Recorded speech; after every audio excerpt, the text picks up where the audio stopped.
Hello, my friends, and thank you so much for coming to spend part of your Wednesday, November 22nd with me. It is 10:30 p.m. in New York, and do you know where your children are? I know where my children are because they're right here with me, my cupcakes. Yay, we're back. All right, well, we had 300 and something people. Now we have about 37, so let's just take a minute, put on some lip gloss, and we'll see how this goes. You know where your children are? You know where your children are, Betty? Yay. All right. This is going to be crazy. You guys said that they're going after creators looking for the new trial. I don't know. Did anybody install this new update on their iPhone? iOS 17.1.1. I don't know. It gets me nervous, these new updates, because I don't really know what goes on with these updates. I have my Gatorade Zero. Maybe everyone else should grab a drink. I'll wait. You guys want to go grab a drink? I don't know. Is it eggnog season yet? And if you do drink, what's your drink of choice? There are a lot of YouTubers I notice who drink like whiskey while they're on the air. That's not my thing. I don't really drink much, hardly ever. But if I started drinking on this channel, it would get very bizarre.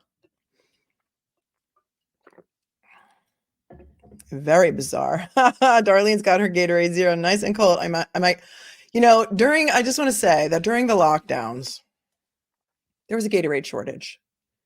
Did anybody notice the worldwide Gatorade shortage that we had?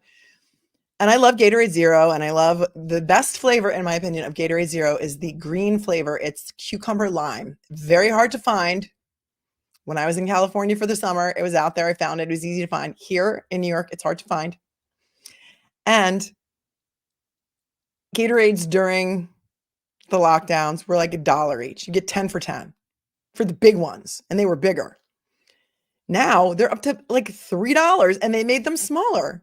And I'm mad about that because you like the Purple Rain one?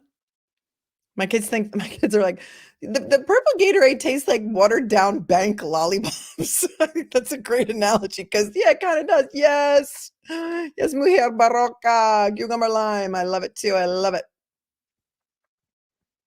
Coca-Cola in a Mexican bottle. Yeah, that's good stuff. All right, Tracy's drinking coffee. Betty's like, I love eggnog, but talk about calories. You can only have a half a cup. Yeah, maybe I wonder if there's a way to make eggnog, like homemade eggnog with like skim milk.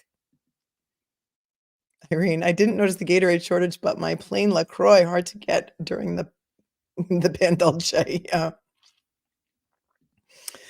Yes, Speak Life Garden Homestead. I'm remember about it. Prices and sizes have been crazy. We're on the Biden diet in my house. Oh my God, it's terrible. Everything is so expensive. So expensive. Yeah, and packaging, right. They think we didn't notice, Sun Hiker Mutt. They think we didn't notice that they changed all the packaging to be smaller. We totally noticed, by the way. Everything is really so much smaller and it's so much more expensive.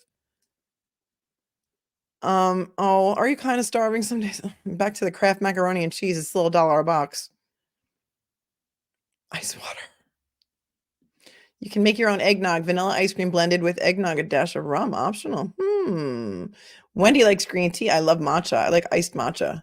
But again, you go to Dunkin', which is my coffee place of choice. I'm a Dunkin' girl. Starbucks is too bitter for me.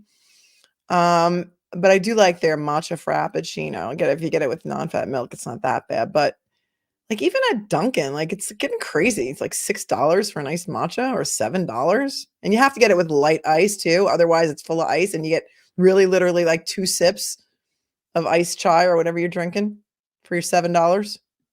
Chloe's calling it shrinkflation. Hi, LA. I'm glad you're covering this. I'm scared. I love Starbucks, says Ashley. All right, let's see if some more people are going to come over. Coming over. Not me, 7-Eleven, but not around here in Florida where I am. Yeah, we have 7-Eleven everywhere here, and my kids love 7-Eleven, and sometimes when we go to other states, they don't have 7-Eleven. They have things like Piggly Wiggly and, Circle K. Uh, California, it was hard to find a 7-Eleven. We had to go pretty far to find a 7-Eleven.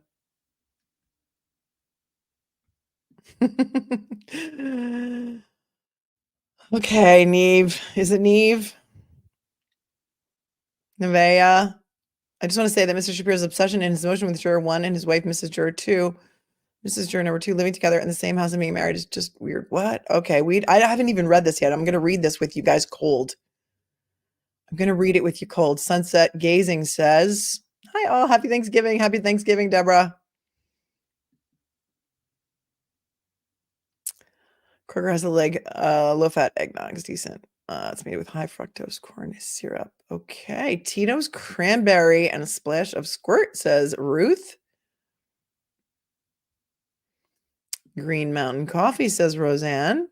Betty likes the herbal teas. Not a lot of alcoholic drinks in here when I say, what's your favorite drink? Teresa likes Starbucks. I don't think that the generation that's growing up right now is as big of drinkers as, let's say, my generation was growing up. Or, if when you walked into my house for a holiday, they'd say, what are you drinking? What are you drinking? What are you drinking? And if I said, Diet Coke, they'd say, oh, what are you, pregnant? I usually was. So that's how everyone knew when I was pregnant, when I didn't ask for a drink. Except the older I get, the less alcohol agrees with me. I think I'm allergic to it now. I really do. And I don't really like feeling like crap the next day. So I'm good not drinking. If it actually, people that I'm hanging out with get upset that I'm not drinking, and it's kind of like, okay, well, why does it upset you that I'm not drinking? I can still have fun if I'm not drinking. It doesn't make you less interesting to me if I'm not drinking. So I don't understand what the why everyone there's so much pressure to drink even when you're a very old adult like I am. I don't get it. Dunkin' Donuts cinnamon coffee. All right, we're getting there. We're getting back up the numbers. I'm waiting for you guys to come in because I had a different stream going, and we redirected to this stream so that we could change topic. And we're going to talk about the Take Care of My Emotion for a New Trial, which was just brought to my attention as I was live on the other stream. So we decided to start a new stream because it would be too confusing if we talked about Samuel Haskell IV and his dismemberment of his wife and in-laws potentially, which was a very tragic case that we discussed. But now we're going back to Maya.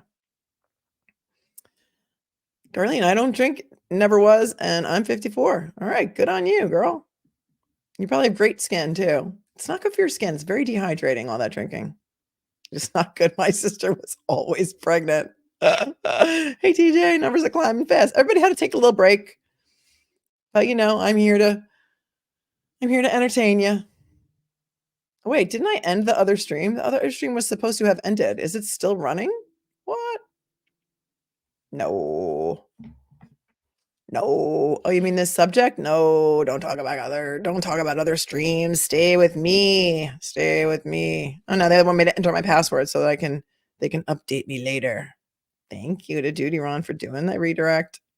Thank you. The Rangers won, so I'm still wearing the jersey for luck. Hockey fans are very, very superstitious, right? Oh my gosh, especially during playoffs or like the Stanley Cup. Like you have to sit in the exact same position for every single game, and you have to wear the same clothes, and you have to watch it in the same place every single time. And hockey fans, are there any other sports fans that are more superstitious than hockey fans? Ask me that. I mean, answer me that. Answer me that. Oh, you know who liked my post the other day? This was like super exciting for me. Like I'm such a little fangirl. Like when I comment on a celebrity's Instagram or something and they like my post or they write back to me, I get so excited. Kim Alexis. Speaking of hockey, Kim Alexis. Anybody remember who Kim Alexis was? She was a supermodel in the 80s, like around the days of Chrissy Brinkley and Cheryl Tiegs. She was married to Ron Duguay from the Rangers. She has children with him. Her Instagram is really inspiring. No, it's inspiring. She's all about getting older naturally, no plastic surgery, no crazy makeup, no fillers. She's gorgeous and she's all about natural beauty and aging gracefully. And I wrote on her Instagram something and she responded to me and I was like, that's my win for the day. Kim Alexis. Kim Alexis responded to me. She's such an inspiration. You know who else looks amazing? While we're waiting for people, we're just going to chat. Jaclyn Smith. Have you seen Jaclyn Smith? I don't know how old she is right now, but check out Jaclyn Smith's Instagram. She is unbelievable looking. Gorgeous. That's my inspiration. TJ remembers Kim. You didn't know that about hockey? Yeah, hockey fans are very superstitious.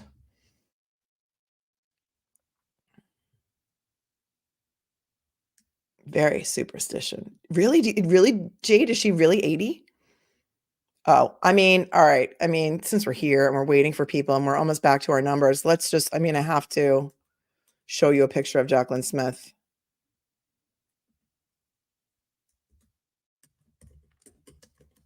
And then, you know, you can stalk her on Instagram like I do.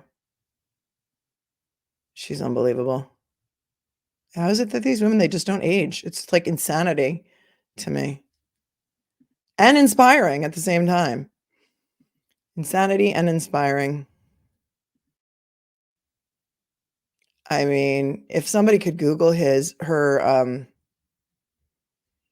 age, it's unbelievable. I mean, maybe she's had some work done, but I mean, this is recent. This is from 3 days ago. I guess she sells clothes on maybe the home shopping, one of the home shopping channels. Stunning. Am I right? Photoshop? I don't know. What? She's born in 1945? Wow. So she's like in her late 70s? She's 78, says Irene. What?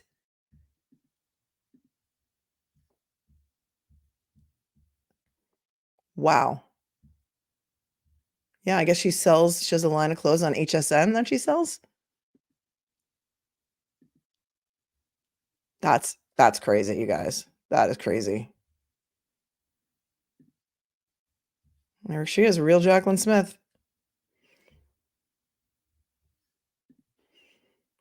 I mean, if that's 78.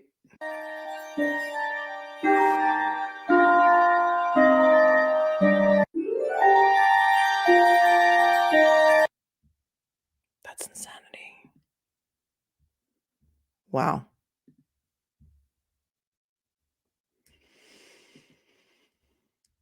I'm impressed.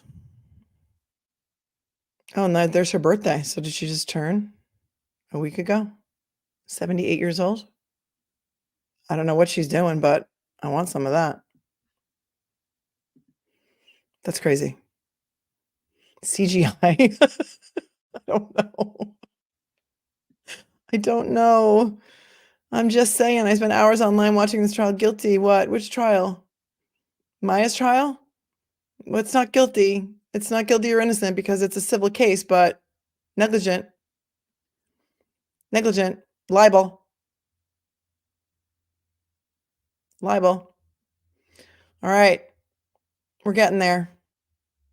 Okay. All right, you guys, let's go. Let's do this.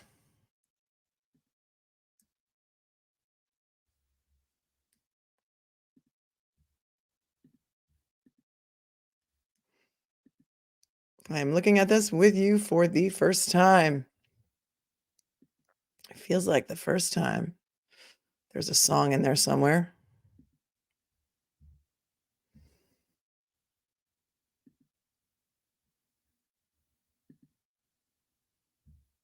All right. This was filed today, 11/22, 12:17 p.m., right after noon. In the case that we have all become so familiar with, the Kowalski versus Johns Hopkins All Children's Hospital case, the Take Care of Maya trial. And here we go. Defendant's motion for a new trial based on juror misconduct, motion for juror interview, motion to open discovery into evidence of juror misconduct, an emergency motion to preserve evidence. It's a lot of really serious allegations they're talking about here. Okay, this is the motion made by the defense, Johns Hopkins. You know, I got to say that when I saw the attorneys giving interviews on channels, Greg Anderson was out there giving interviews, Mr. Whitney was out there giving interviews, the jurors all over social media in chats saying that he wants to talk.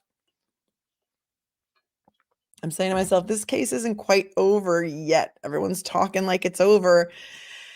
And as we know, in the legal world, the post-trial motion arena is always open. There's always more. It's never really over till it's over, until they pay. It's never over until the check clears. That's when the case is over, when the check clears. Okay, here is the defense motion for an order permitting an interview of juror number 1, opening discovery into evidence of a juror misconduct, requiring the preservation of certain evidence on an emergency basis, and granting a new trial based on juror misconduct on the grounds set forth herein. Okay, well, this, the footnote number 1 says, while this motion will refer to the juror at issue as juror number 1, that juror is identified as Paul Lengyel, whose address is, okay, I'm sorry, I did not want to dox that person at all. However, I do know that that person was all over social media with his real name talking to, yes, Jade, this is why they deleted the big Facebook Maya group. Juror number 1 was in there after the trial, and people have receipts. They were posting them on Reddit. I saw them. I saw screenshots of the things that he was saying, like, I'm ready to talk. I'm ready to talk. And I don't know, Sarah, thank you for becoming a new member. I know I see you here all the time. Oh boy. Oh boy. All right. Well, I don't know. The case isn't over until the check clears. Let's remember that one, guys. Okay. Okay, here's the introduction. According to the Florida Supreme Court, quote, potentially harmful juror misconduct, including contact with a juror during trial about the pending matter, is presumptively prejudicial, citing several cases. A party seeking a juror interview does not have to conclusively establish that the alleged juror misconduct occurred and actually prejudiced his case. Rather, it's only necessary that the party establish a basis for an inquiry or grounds the party believes, quote, may exist, end quote.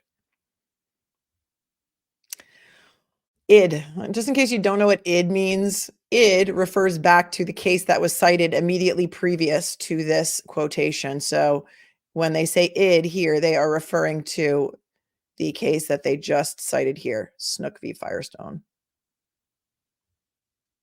Little law tip for the day, because, you know, this is allegedly a law tube channel, so got to teach you something every now and then, right? Although you guys probably know a lot about law because you watch it all the time.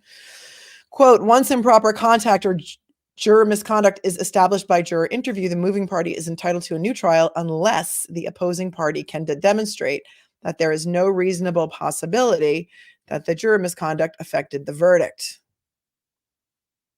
A new trial based on improper contact may be required under some circumstances as a matter of public policy for the purpose of maintaining confidence in the integrity of jury trials. All right, so the footnote number 2 says, in addition to the matters set forth herein, defendant maintains that juror number 1 demonstrated prejudicial bias in plaintiff's favor throughout the course of trial, warranting his removal as a juror. Therefore, defendant incorporates herein its motion to disqualify the juror filed November 2nd, 2023. We did go over that at length. As further support for defendant's request for a juror interview and new trial based on juror misconduct. I did agree with the fact that they did not remove that juror during the trial because of his questioning.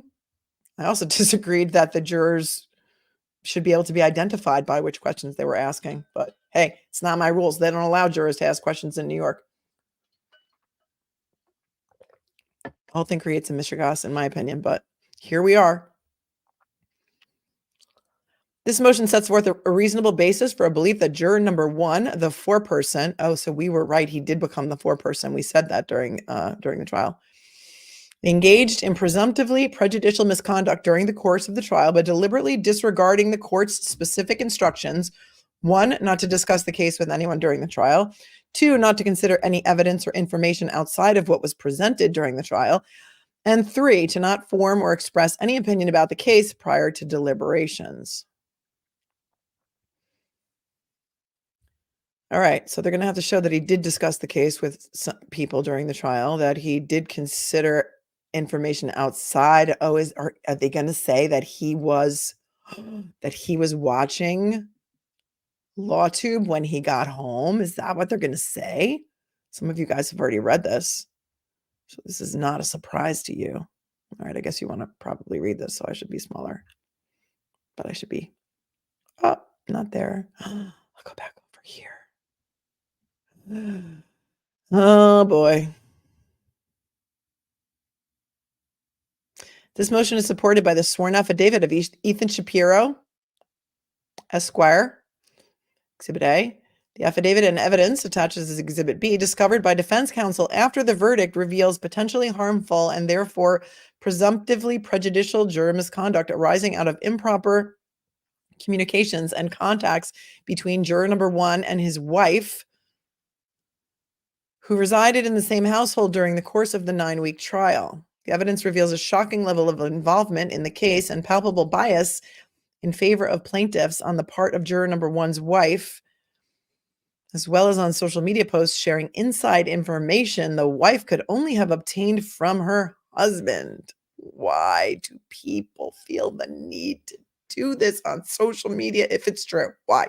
Why do they feel the need to do this? This is exactly what Becky Hill, the court clerk in the Murdaugh case, accused the egg lady juror of doing, and that turned out to not be true. So Murdaugh, this rings Murdaugh to me in a lot of ways. Those Facebook posts could never be produced by Becky Hill, but if they've got receipts on this, this could be a problem. Hi, LB. Is there actually any merit to this? I've missed a lot. No, this just came out today. I was on another stream right before this one talking about the dismemberment of Sam Haskell IV's wife in Tarzana, California, when somebody brought this to my attention. So what I did was, when that stream ended, I started a new stream so that we could get into this right away. I am seeing this for the first time with you.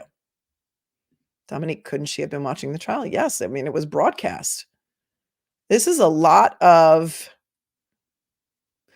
We're seeing what can happen. And I know everyone is all for cameras in the courtroom, but we're seeing a lot of problems that can happen from cameras being in the courtroom. And we're just scratching the surface here. And we all love to watch trials and we all love to analyze trials. And that's what we do here a lot. I cover a lot of true crime stuff that's not on trial. And I cover a lot of topics that we cannot see. The Kevin Costner divorce was things that I only had court filings for that we could discuss. And we talked about articles and we watched videos, but we did not have video of the actual court proceedings. This is what can happen. And these are allegation and shade. Oh boy. Thanks, LB. You're welcome. Erica, lawyers snapping and growling due to losing. Hey, listen, it's $261 million verdict. They're going to do whatever they can do, right? Okay, considered in its totality, the evidence provides a reasonable basis for a belief that juror number 1 disregarded his juror oath and this court's instructions by engaging in improper juror communications and contacts. Juror number 1's own post-verdict involvement on social media corroborates defendant's belief that I don't know how to pronounce their last name, so I'm just going to call them the L's, engaged in improper contacts and communications regarding the case and formed a shared bias in plaintiff's favor as evidenced by the verdict. In addition to the presumptively prejudicial contacts and communications between juror number 1 and his wife, the Evidence warrants a juror interview and a new trial for the added reason that juror number one's wife's involvement on social media during the course of the trial, her undisguised bias in favor of the plaintiffs, and her alignment with a social media influencer closely linked to plaintiffs, known as Jules. Oh, that's Jules from Recovery Addict. As the spouse of the jury foreman, undeniably compromises the integrity of the judicial system. I did read somewhere, I don't know if it was on Reddit, that juror number one's wife was sitting in the courtroom next to Jules during some days of the testimony. I don't know if it's more or one. I guess maybe that's okay. But what about Ethan Shapiro's wife in the Facebook groups making comments that were pro-defense? I hope they clap back with that, and I think they will, because a lot of people have receipts on that.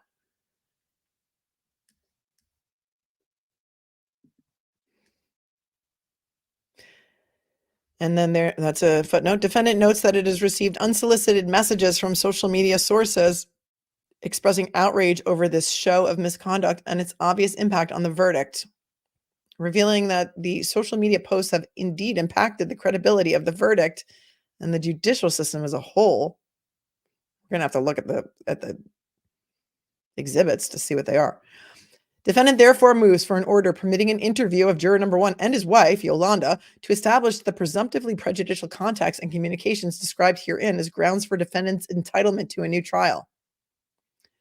Defendant additionally moves for an order permitting discovery of information establishing juror misconduct by juror number one, as well as an order requiring juror number one and his wife to preserve evidence, including text messages, social media activity, and other electronic data pertinent to their communications and contacts with one another and with other third parties regarding the case on an emergency basis to avoid spoliation of the evidence. This is what they call a spoliation motion. And in order to prevent spoliation of the evidence, they usually will call for, oh man, this is bad. This is bad. You know what else? You know why else this is bad? This is also bad because who's going to want to serve on a jury? Every single time we have a conversation about a jury trial and a jury verdict, we talk about how important it is to serve on a jury, and everyone should want to serve on a jury. And it's such a great civic duty, and it's so interesting. And you know, that show on Amazon Prime, that jury duty show, is so funny and it's great, and everyone should be on a jury. And now nobody's going to want to be on a jury. Oh, now you're going to tell jurors they got to turn over their text messages and they have no expectation of privacy because they sat on a jury in a big case. This is a problem. Yes, mom of 2 + 2. I said the same thing. Responsible undeniably include Mrs. Shapiro's online behavior. Right. Right. Oh boy. Speak Life. Shapiro's wife was in chats allegedly well, and they claimed she was pretty nasty, but I don't know. Yeah, I never saw anything that she ever said, and I never was able to confirm anything other than some generic screenshots, but people did say, and I can't confirm it, so I don't know what she said and what she didn't say. Yep, Galen, amen, Melanie. Nobody will want to serve on a jury. Nope. You're not invading my privacy. You mean I give up my time to come sit on your jury, which, by the way, in New York pays $40 a day, which doesn't even cover lunch. $40 a day for 9 weeks. And now you're gonna make me turn over my cell phone and my text messages and give you all my personal stuff? That is insane. Yeah. Right. I'll go. So maybe we can see what happened in the OJ jury. Yeah, right. I mean, I'm sure their recollections are not right. Right, Armand. Jurors must now be single. What? I mean, what is going on? Exactly, Sarah. This is going to make no one want to be a juror, knowing that you'll have months of court proceedings afterward and the verdict will be overturned. It's only $12 a day in Scottsdale. Wow. I think New York did go up to 40, but you know what? Maybe it's not. Maybe it's like 17. Oh man. All right. Here's the factual background, because we're only on page 5. Post-trial research and information obtained regarding Mrs. L's social media history reveals that her personal engagement with the public commentary of this trial is unlike that of a member of the public who shares a general interest in the case, and is particularly inappropriate given her role as the wife of the jury foreman. Mrs. L's social media post foreshadowed questions from juror number 1 to witnesses, shared her information on the thought processes of the jury, and highlighted her heavy personal bias in favor of the plaintiffs and emotional investment in a verdict in their favor, a bias apparently shared by her husband, juror number 1. So they're saying that whatever she posted on social media in advance turned out to be exactly what his juror questions were? I don't know. That's a stretch. She could be sitting at home watching it on Recovery Addict Stream. Doesn't mean she talked about it with her husband. I don't know. We'll see. This post gives rise to a reasonable belief and concern on the part of the defendant that the jury's verdict has been tainted and the defendant has been deprived of its rights to a fair trial before an impartial jury. Okay, that's a really big stretch, but let's see what else they have here. In addition to her posts, Mrs. L's presence at trial casts further doubt on the integrity of the jury verdict, which was guided by her husband as a jury foreman. Okay, guess who else's wife was sitting in the courtroom? Ethan Shapiro's wife was sitting in the courtroom with her kids. So, okay, maybe they'll clap back with that too. I don't know. It's like now, so the courtroom is a public place. It's open to the public. Anybody can sit there. There is no rule against the jurors, family members sitting in the gallery. There's no rule against that.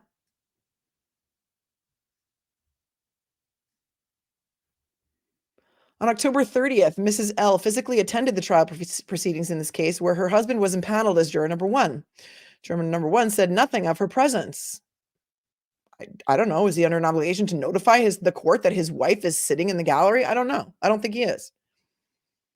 Prior to her appearance, Mrs. L sought out Jules, who was demonstratively embedded with the plaintiffs and served as their public advocate, if not de facto agent, both at trial and subsequent to the verdict. Mrs. L and Jules exchanged personal phone numbers. Mrs. L made plans days in advance to meet Jules in the courtroom. On October 30th, Mrs. L can be seen in video footage in the courtroom for the entire day, often seated next to and speaking with Jules. Listen, Jules is going to get bashed too because she went to court and reported on it.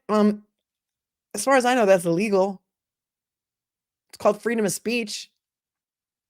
It's an open courtroom. For her part, Jules became notorious in the online communities that covered the trial because she not only physically attended each day of the trial, but also provided regular updates on her social media platforms such as TikTok and YouTube. So, Jules also shared her personal conversations with the Kowalski family as well as her observations in the courtroom regarding the jury. It is apparent from these videos that Jules shares a close relationship with Jhach and Maya Kowalski, making her friendship with Mrs. L all the more inappropriate. I don't know that Jules has a close relationship with Jhach and Maya Kowalski. If anybody in the chat wants to enlighten me on that, I'm going to come to the chat for a minute while we take a little pause so that I can have a sip of my drink.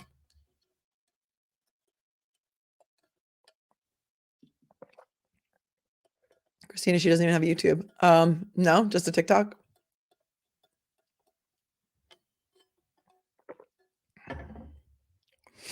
Erica says Jules was very careful of what she said and didn't say. Darth Raven says, sounds like defense crying over nothing. Well, the hospital would rather pay them how many hundreds of dollars an hour than the $261 million verdict, right? It's cheaper. Yeah, Ella, I do too. I feel sick for poor Jules. Now what? Now Jules has to go get an attorney now too? Jade, how can that be inappropriate? Jules cares for the Kowalskis. Yes. Mujer Barroca. This is Rich coming from lawyers who the judge said made materially false representations and deliberately defied the judge's order relative to the IJ report. IJ wasn't even submitted to the court. No, it never was. Hello, Jason Smith. Keep on keeping on. Look, my Rangers jersey matches your Steely. Just like all their evidence and witnesses. Weak. Yeah, but you know what? There's trying to scare people. This is like a scare tactic. Nobody's going to want to serve on a jury. Nobody's going to want to go to court and report on it. I mean, you could say the same thing about like a news reporter that's reporting on the case, right? Well, bring in Court TV. You know, how Court TV bashed Maya and was completely derogatory about Maya and how they should be sanctioned and now they should have to, like, come on. This is Darth Raven. I haven't read the whole thing yet, so I don't know where to go with this yet. I'm sorry, I just had a comment up there and I don't even know. Chloe's mom said if Jules really sat next to number one wife, she never disclosed that to us. I'm reading this for the first time with y'all. Jules was being threatened on RA tonight. Arlene, what? You mean like in the chat? Somebody was threatening her? I had somebody so disgusting in the last stream that I just did right before this one, saying such disgusting things in the chat that I can never unsee, that I stopped what I was doing midstream, and my mods were on top of it immediately, but it was just like sitting there on my screen. I don't know how people can be so bullyish and yes. And that's why my mods are the best on YouTube, because that would not happen here. And I know his chat, I'm sure he had thousands of people watching. We have 400 people watching. It's easier to police a chat when you have 400 people than, 6,000. But I don't know. I didn't know he was live tonight because I was doing my other show. All right, let's get back to this.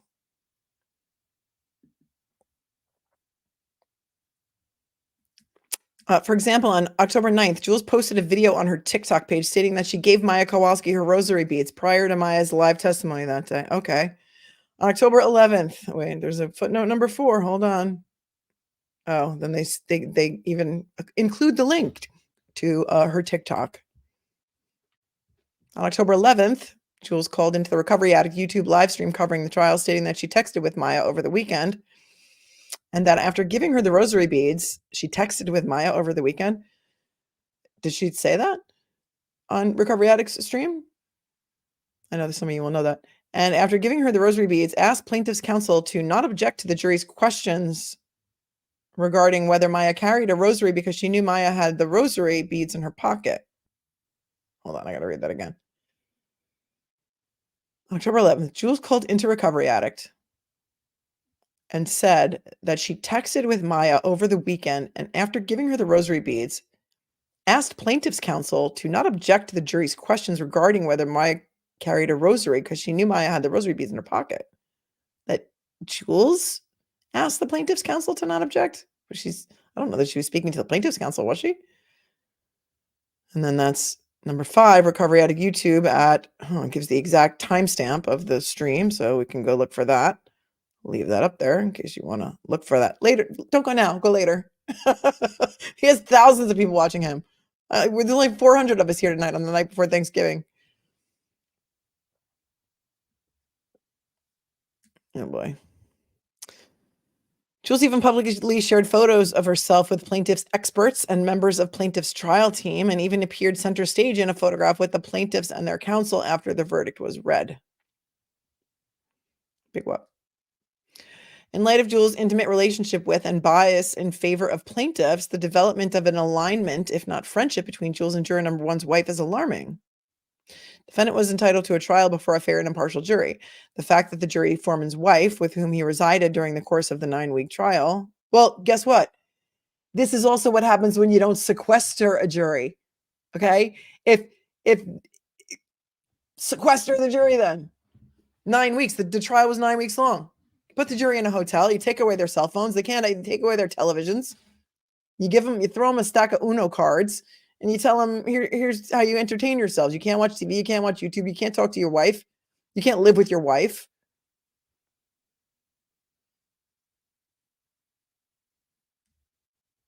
The fact that the jury foreman's wife, with whom he resided during the course of the 9-week trial, engaged in friendly discussions while in close proximity to plaintiff's advocate, Jules, now she's plaintiff's advocate. Now she's got a label. Contributes to defendant's reasonable belief that it has been denied its right to a fair trial. Okay. I would clap back with this and say that the defense firm, the defense team, had doctors, employees of the hospital in the gallery every single day. They were talking amongst themselves. One of the women at the defense table, when she thought that that Greg Anderson was going to consent to release juror number 1, did jazz hands. So can we put the jazz hands clip in there too? That would be my response. That would be the first thing.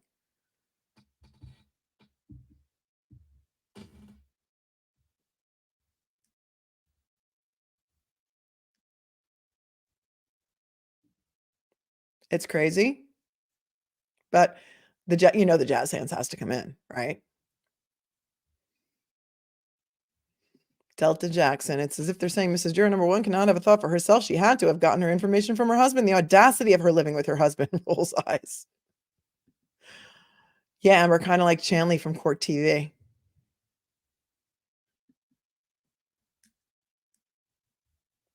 It's a bad time to drop my new meme. No, drop it, man. Email it to me. It does have to do with this, and I will I'll pull it up for you. You know I will.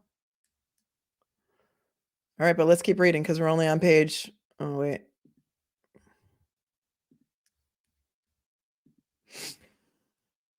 Defendant has obtained evidence demonstrating that Mrs. L was heavily engaged with the trial online, both before and after she physically appeared in court, posting comments about the case that are unequivocally and palpably pro-plaintiff.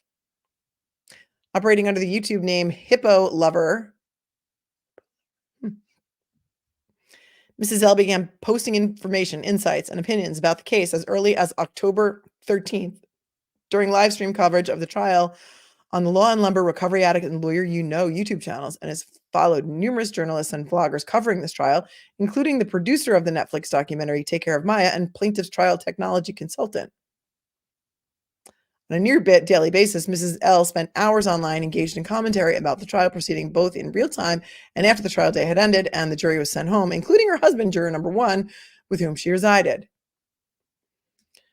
Let's go to the footnote. The YouTube profile for Hippo Lover is the first result that populates on Google when searching Yolanda YouTube. It also includes a video of Mr. and Mrs. L uploaded 10 years ago.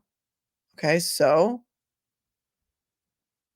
these social media platforms transmitted commentary to audiences of thousands and exposed Mrs. L and brought into the L's household information about the trial that juror number 1 should not have been aware of, as well as evidence not made available to the jury. Well, it would have been made available to the jury as if they were at home watching the same law tubers that Mrs. L was watching, and maybe everybody on the jury's spouse, significant other, child, parent was watching a law tuber cover this case. Does that mean that the entire trial should be thrown out because people watch YouTube and or Court TV and Law and Crime and or any national news coverage and or read the New York Post, the Daily Mail, the New York Times, any LA Times? I mean, how far are we going to go? It's a slippery slope. Oh my goodness. In several instances, Mrs. L even donated money to these YouTube channels that offered both live coverage and reaction commentary of the trial to ensure that her comments would be spotlighted to the thousands of individuals that tuned into the live stream broadcasts. And her name was Hippo Lover. It wasn't juror number 1's wife.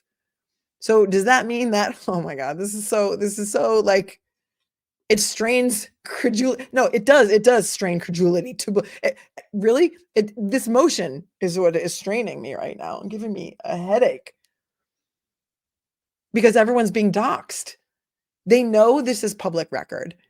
They know that all of the court filings in this case have been public record. They know that this is now going to get out there, that these people are now being doxxed. They even put their address in this motion. I'm fired up. I'm fired up about this. What say you? It doesn't, but it's like the damage is already done. You can't put that genie back in the bottle. You've already doxed them. You've already talked about where they live. You link their YouTube videos. You can't unsay any of this, whether it's true or not, whether they get a new trial or not. This is the kind of shit. Sorry, I don't usually curse on this channel. This is the kind of stuff that cannot be unsaid. And if they were going to do this, this is something that, that clerk should have sealed on her own accord. Or that they should have filed under seal. Yeah, it does scare me. It scares me for them too. Danielle, this makes me sick. And I don't care whether, and this is like putting all of this aside, whether this is true or not, whether this is the way that it really went down or not, whether this motion is granted, or whether they get a hearing or what they just did to these people is disgusting and it's egregious. And this should be sanctionable. And the fact that this was not filed under seal.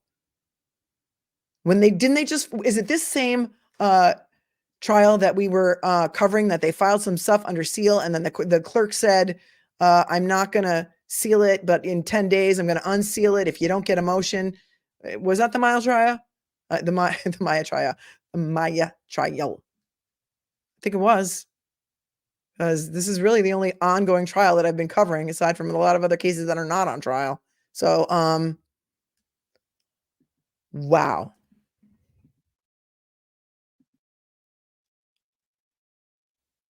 Okay, so we cannot believe that the L's were not discussing the case in violation of this court's instruction. Oh yeah, so obviously they must have been discussing the case because she was donating money to YouTubers and giving super chats. She's not allowed to have a mind of her own, and she's not allowed to not discuss anything with her husband. So obviously she must have been discussing it with her husband. To the contrary, the evidence provides more than a reasonable basis to believe that the L's were exchanging information and beliefs regarding the case and about defendant's predetermined culpability in violation of this court's instructions and Florida law. For example, during the live testimony of Detective Graham at a time when the detective was under cross-examination by plaintiff's counsel, Mrs. L foreshadowed information she could only have learned from her husband. Juror number 1, when she posted the following comment, the juror Leo, law enforcement officer, will be asking questions. Exhibit B, slide. Maybe she just knows her husband. And maybe she just knows that her husband, being former law enforcement, would have questions for someone who is testifying as a detective. I don't know. Do any of you know your spouse so well that you know when or not your spouse would have a question about something? Wow. The day prior, Mrs. L. Oh, wait, hold on. Let's go to the footnote number 7. Mrs. L paid to super chat that comment on the live stream. Super chat essentially allows YouTube viewers to pay to pin a comment on live streams to be seen by the entire audience of the live stream. They don't get automatically pinned, by the way. We pin them as a thank you. And a lot of times the chat is moving so fast and there's so many super chats that they don't automatically get pinned. So that's BS. But okay. The day prior, Mrs. L portended a challenge by her husband, juror number 1, to Detective Graham when she posted Detective Grant, Leo, juror, LOL. Okay. Means nothing. That means nothing to me. On November 8th, 2023, while the jury was deliberating, Mrs. L paid to super chat the following comment.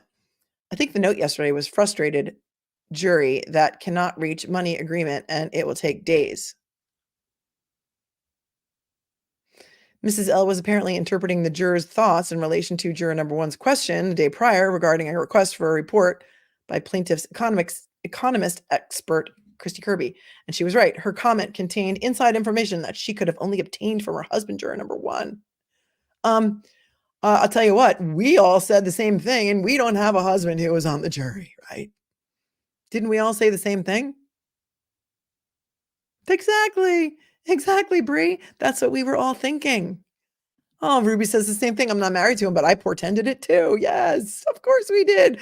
Camper for Life 22, I thought the same thing. Okay, but juror number 1 was the foreman, says Jade. Okay, you know what? I'm going to highlight all these comments so that perhaps the plaintiffs can use this in their opposition. Irene says, married 14 years. What's his name again? Yeah. Horse welfare. Imagine if this was a criminal trial and you feared for your life. Christina, I definitely know my husband. He would have taken very few notes while I would have scribbled everything. Right. Thank you, Tracy. It's so misogynistic to suggest she couldn't have her own opinions, come to her own conclusions, or make logical guesses as to questions anyone would want to ask. She is allowed to think for herself. Thank you. That's what I say.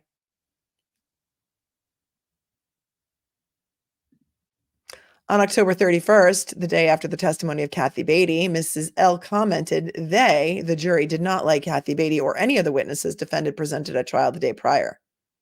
But how could Mrs. L have known whether the jury liked Ms. Beatty, aside from information she obtained from her husband? I don't know.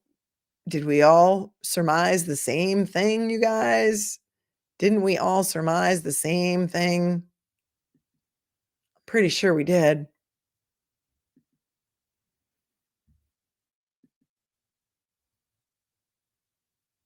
No one liked Beatty.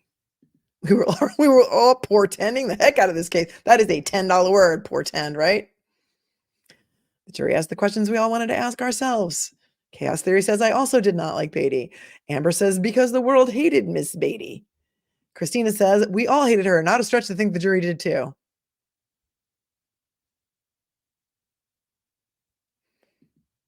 Everyone said the same about Beatty.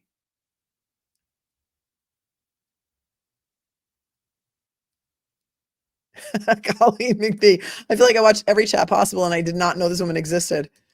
Hippo lover. I don't know.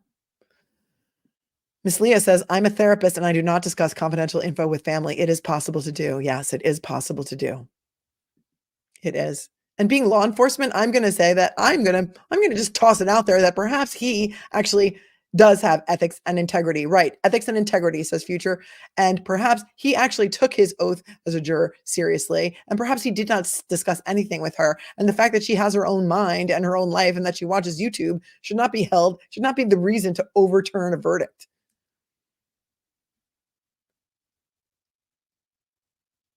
Again, I have to read this for emphasis, but how could Mrs. L have known whether the jury liked Ms. Beatty, aside from information she obtained from her husband? How could she have known? Ooh, big secret. Really, really, really far leap. It was really a far leap to get to that conclusion, boy. That was some proprietary information right there, some trade secrets. Nobody would be able to know that unless she heard it from her husband. Could she have known that the jury did not like any of the other defense witnesses except for information? Okay, stop. Just stop. Anybody who's watching YouTube, anybody who watched this trial didn't like any of those. Stop. Other comments and posts by Mrs. L reflect that she was doing more than inappropriately engaging with the trial proceedings online. She was even monitoring the court's docket and reviewing court filings. OMG. They're public documents. In fact, you don't even need to pay to get into Sarasota Clerk. I have to pay when I want to look up something on Ruby Frankie and Jody Hildebrandt. I have to register in their court system and I have to pay every time I want to access a document over there in Utah. And plenty of other places where I had to pay to get court documents. For the Costner divorce, I had to pay to get documents too. So these are free and they're open to the public. So now you're going to say no jurors, nobody in the jurors' immediate family, or, I mean, how far are you going to go out? You're going to go out to like great aunts, great uncles, second cousins. How far outside the family tree are you going to go to say that anybody who serves in a jury, nobody in their family or even their close friends are allowed to watch trial coverage, watch the news, read the paper, go on and read the court documents, because that could be deemed inappropriate and we could throw the whole verdict out and have to have a new trial. For example, on October 18th, Mrs. L commented, quote, interesting motion just on the case about DV yesterday. On the Sarasota County Clerk of Court, the DV motion by the defense basically said that if the judge granted, no appellate court. On November 3rd, regarding the Joint Commission issue that surfaced towards the end of the trial, Mrs. L wrote, deposition today at 4 in Tampa regarding JC documents. Motion is in the court record filed by Mr. Anderson. In that vein, Mrs. L also did Google research on the case, as evidenced by her comment. There is a case on Google, Carol versus Carol, about the judge, Carol's mom about the judge when he was 16. Judge Alterbon was the appeals judge. Super interesting, it says. Supper, not super, supper. Mrs. L found super interesting and post-worthy that defense counsel Chris Altenburn was involved years ago in an appeal involving the judge presiding over the trial, which demonstrates how deeply involved she became, not only in observing and commenting on the trial, but in researching about the trial and the lawyers and even the judge. Well, people sent that to me on YouTube too. That was pretty well known. That piece about Judge Carroll and Altenburn. Oh, cat lady, coming in with the claws. Jennifer Anderson mentioned it on RA's stream. Effing bus stop people. That's right. The bus stop people. The defense called the jury a bunch of bus stop people. Yes, Sarah, this is insane. Christina, we all thought it was interesting. The Beach Lover 64. Yes, they are trying to make it sound like such a conspiracy. Yep. Betty, they forgot to tell the jury families to turn up their computers and phones. Janet Tucker. Mr. Hughes sends minions to gather data from Reddit face, orange frowning, from Reddit. Yeah, he does. And they're doing it. Dominique says her husband was on the jury, so she was invested and she may be a trial watcher anyway. Deeply involved. Yep. Ruby, like the rest of us.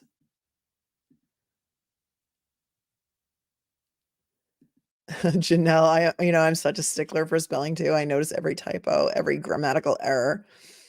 Janelle says they need to proofread. Left the E off a judge. Okay, let's keep going. On October 27th, Ms. L commented, I think Sally SM only relied on the Tampa General Hospital to decide, discounted all others. Mrs. L was advocating for the plaintiff's position and against the veracity of Dr. Sally Smith on a consequential issue in this case. Not coincidentally, in a proposed question dated October 12th, juror number 1 questioned the court regarding the existence of probable cause of improper actions by Sally Smith in her assigned role at Jhach, which was she written up or coached? Similarly, on October 19th, while the jury was formulating questions related to the testimony of Johanna Klink, Mrs. L wrote, they should ask if she, Nurse Klink, lied, LOL. Mrs. L's posts, as compared with juror number 1's questions, are additional evidence of improper contacts and communications between the L's, warranting both a juror interview and a new trial under Florida law. Through several of her comments and posts, Mrs. L also inappropriately expressed concern that the clock was running out for plaintiffs to put on their case. For example, in 4 separate comments posted on October 17th, Mrs. L wrote, Anderson is burning time. You won't have any left to defend. He needs to be careful on time. I think you're right. Debo is to burn time and bringing witnesses that will burn Anderson, so he will use time. So everybody was worried that he was going to run out of time. But why was Mrs. L of the opinion that plaintiffs were running out of time if she wasn't discussing the case with her husband? Because we had a time clock going. Because people were watching the time clock. We knew how much time they had left. No more watching trials for you. You're all banned, says Dominique.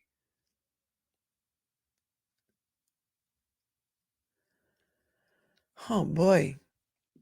Who filed this motion as in whose actual words? We'll get to when we get to the end of it. We'll see who signed it. That's right, Niners Girl. We were all worried about time. Oh, Tiff, you just got here? Well, we're only on page 12. It's 39 pages, but the defense is saying that they want a new trial based on the fact that Jules was in the courtroom reporting back to Recovery Addict, and that juror number 1's wife was in the courtroom talking to Jules, and Jules gave Maya a rosary, and Mrs. L, the wife of juror number 1, was posting all over YouTube and super chatting so that her comments would get highlighted, that she knew so much more than the average person that there's no way that her husband did not discuss the case with her because they lived together.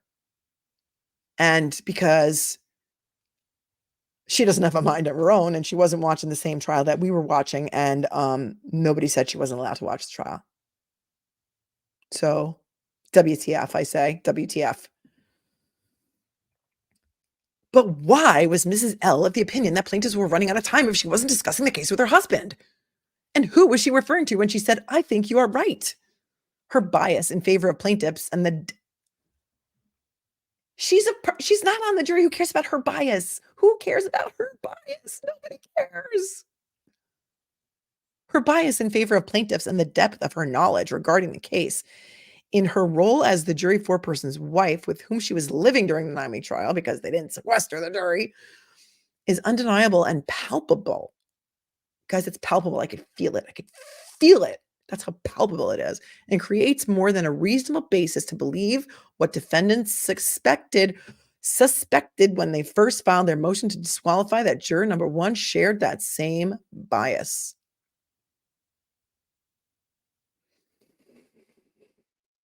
Mrs. L also somehow knew or believed that the jury was asking questions that were purportedly serving to save plaintiff's time on the shot clock. For example, on October 19th, she wrote, maybe Anderson will cross after questions to save time.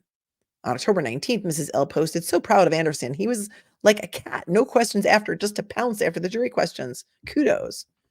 She's not allowed to have an opinion either, guys. That's, women are not allowed to have opinions. Um, well, especially if their husband's the foreperson of the jury.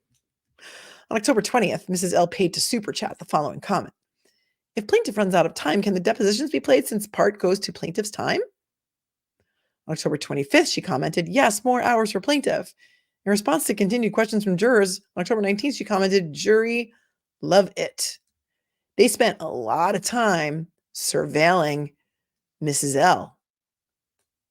Or they did it after the trial and went back. Or anonymous sources emailed it all to them, just like those anonymous sources, those friends of Maya sent them all those pictures of her at homecoming and all of those things that, they gaslit Maya into thinking that she's got enemies out there that are sending them information because they care. Colleen McBee, Johns Hopkins, all prisoners' hospital is going to put their own nail in their own coffin by continuing to fight this BS and not saying sorry and simply paying out pocket change to Kowalski's. That is right. You are right.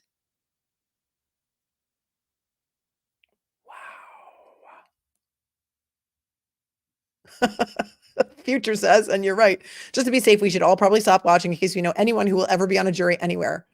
I mean, you know how many YouTubers this is going to put out of business? Because, what are they going to do? Now are they going to go after recovery addict in this thing too? I'm reading it for the first time with you guys. Like, I can't even.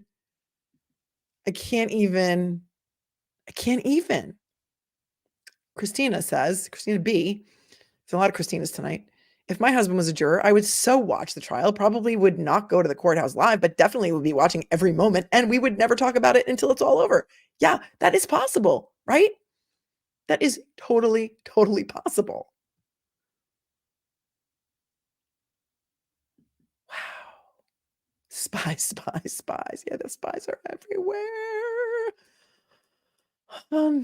Here we go. We keep going.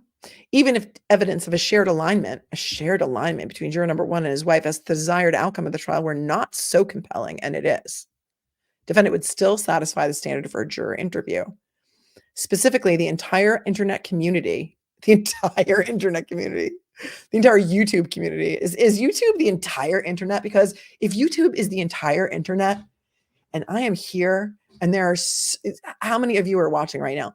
466 people in this vast whole internet of the world watching this stream right now. I mean, I feel kind of special.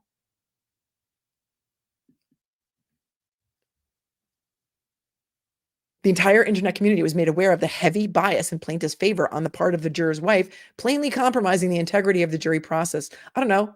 Do husband and wives ever disagree about anything? Politics, religion?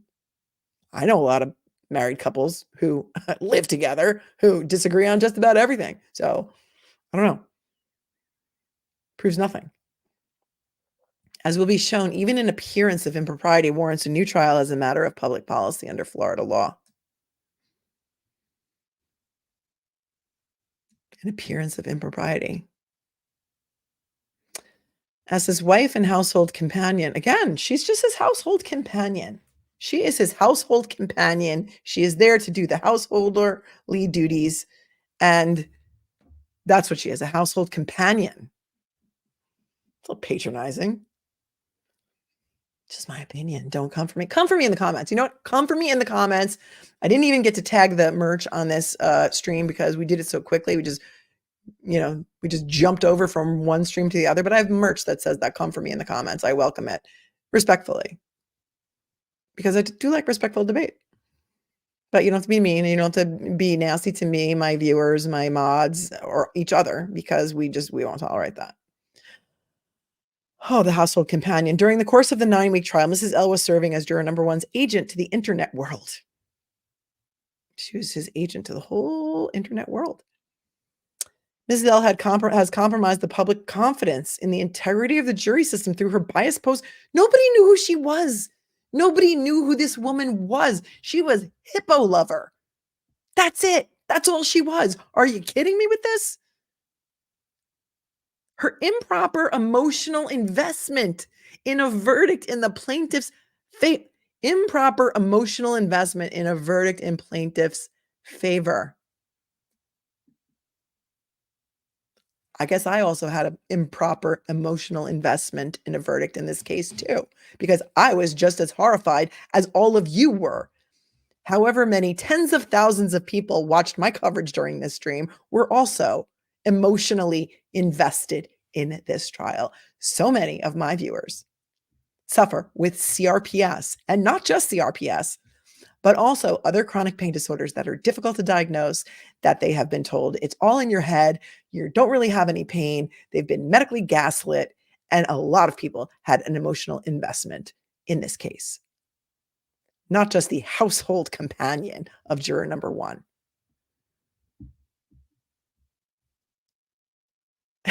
Jason, the smear campaign continues. Yawn. I'm getting fired up about this. Yep. Betty, we were all improperly emotionally invested. Oh, thank you, Gene Sullivan. As Mr. Anderson said, they still don't get it. No, they still don't get it. They don't get how many people were so emotionally invested in this case. Thank you, Irene. Love, love, love. Come for me in the comments, Merch. Yep.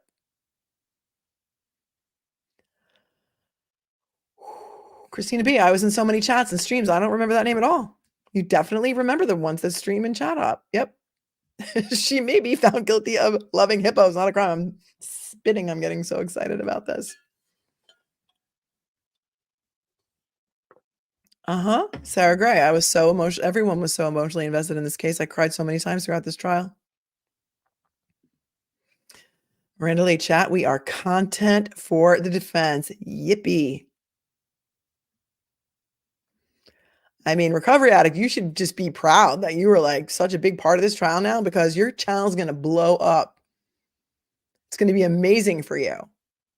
Maybe it doesn't feel so amazing right now because it probably really sucks. Like, I wouldn't want my name in these court papers, but you know what? Yeah, ATV, thank you. I mean, AT1 CVB 41. Any parent with a modicum of a heart would be emotionally invested in this case. Miss Leah's up past her bedtime because she is emotionally invested. Yes. Yes, Gene Sullivan, Mrs. Shapiro, apparently, from what I heard, haven't been able to verify it. Didn't Mr. Shapiro's wife post anti-plaintiff views during the whole trial? Yep. Yes, Beach Lover, you are a CRPS warrior. All my warriors, so many of my warriors in this chat. I also made Team Maya merch, and I'm donating all of the proceeds from the Team Maya merch to CRPS research. Are they going to come for me for that? Because I'm so emotionally invested, because I put on t-shirts Team Maya for people that watch me that were also on Team Maya to wear in support of Maya and her bravery for bringing this case and for getting up on the stand and for being emotionally and medically gaslit throughout the course of this trial and for how many years before this, and for them taking away Beata's parental rights on a false allegation of Munchausen by proxy when they were diagnosing an adult with a psychiatric disorder when they are a children's hospital? Are you freaking kidding me with this? All right. You're right, Erica. If they see it, they just might try. Maybe I shouldn't mention the merch.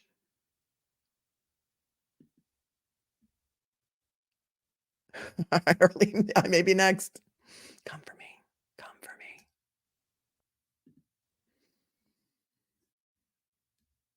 Dr. Corcoran came on my show. Is he going to be, is he going to be in trouble too? And you know what? I was very careful about what I talked to Dr. Corcoran about. Didn't really talk about the trial. We talked about a lot of other things. Didn't really talk about the trial because I knew it's not over until the check clears. Not over until the check clears, but I knew all of you wanted to meet Dr. Corcoran because he's such a kind man. Okay. All right. Everybody take a breath. Her actions also brought information into the L's household this court prohibited jurors from reviewing. Like what? She had an improper emotional investment. Her actions also brought information into the L's household this court prohibited jurors from reviewing. We don't have any evidence that her husband reviewed anything. November 6th, the court heard defendant's motion to disqualify juror number 1. We went over that, which was premised on juror number 1's suspected bias and prejudice in favor of the plaintiffs. Oh, maybe they were spying on her the whole time. Maybe they knew she was hippo lover, but they didn't want to say it because they didn't want the judge to know that they had a PI on her, that they knew her IP address. All right, I'm not saying that that's true, but if it is, that's really freaking scary. And you know what? I'm not serving on a jury. And I was all about jury duty before this.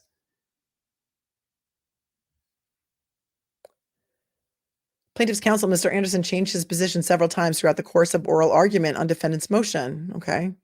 Upon being pressed for a response by the court, Mr. Anderson replied, I changed my mind. I'll go with juror number 106. So I'll agree with you. Oh, that's when the jazz hands happened. Remember the jazz hands?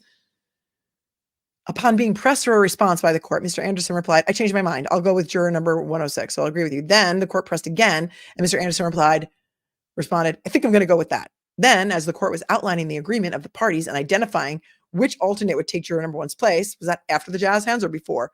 Mr. Anderson abruptly announced, you know what? You know who I didn't check with throughout this whole thing? My client. After about 15 seconds, Mr. Anderson changed his position yet again and announced, I'm going to go with my client. I have to switch positions because my client feels more comfortable with juror number one. Okay. Is there something wrong with him consulting with his client? Was Mr. Anderson up to some nefarious doings as well? So I'm going to switch positions based on my client's input. Emphasis added. My client feels more, here's the emphasis, my client feels more comfortable with juror number one. I didn't download this, so I can't highlight it properly. So it's just a crappy highlighter. In response, Mr. Kowalski, who advocated to keep juror number one on the jury, can be seen turning to Jules and nodding his head with a smile, says footnote 8. Law and Crime Network. Watch live Take Care of Maya trial at this. Did you guys, anybody go back and watch that? Does he look at Jules and nod and smile?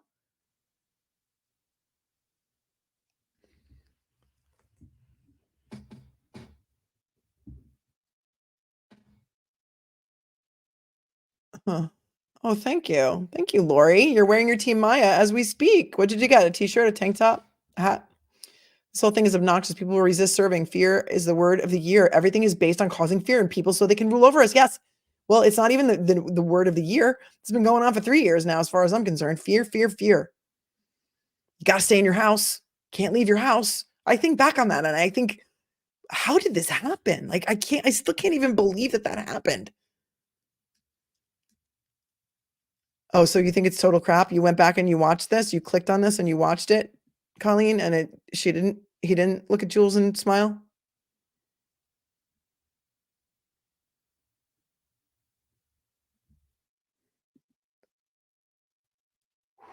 Oh, sorry, you're wearing your Team Maya hoodie. Yay. I think there's a sale going on now right now, guys, too. Also, go later to my shop and see. I think they're doing a Black Friday thing. It's at least 20% off. It might even be more by tomorrow. So I will notify you about that. Jules said she wasn't even in the courtroom when that happened. Huh. Okay. This exchange is further evidence that an alignment between plaintiffs and Jules to insulate a verdict in plaintiff's favor by retaining juror number one, who, along with his wife, was heavily biased in plaintiff's favor. Because, his wife really influences everything he does or says or wears or eats or believes or who he votes for. What defendants suspected before the verdict based on juror number one's questions, a bias in favor of plaintiffs warranting his removal as a juror and replacement with an alternative, was demonstrated beyond just a reasonable belief after the verdict. Specifically, Mrs. L was not the only member of the husband and wife pair to engage in public internet posts regarding the case. Following the verdict, juror number one joined his wife on these public platforms by immediately posting to the Take Care of Maya Facebook group, a plaintiff-favored internet community hotly opposed to any commentary favoring the defense, created in response to the calculated and sensationalized Take Care of Maya Netflix series. Juror number one quickly posted, oh, now that is too funny, too cool too, and to an AI-generated image of Judge Carroll in battle gear standing in front of a smoking picture of a Jhach building with the caption, I went and got the IJ documents myself. Jason, was that your meme? What he's talking about? Wasn't your meme very similar to that? Jason, are they going to come for you? Yes, after the verdict, Ruby. Exactly. After.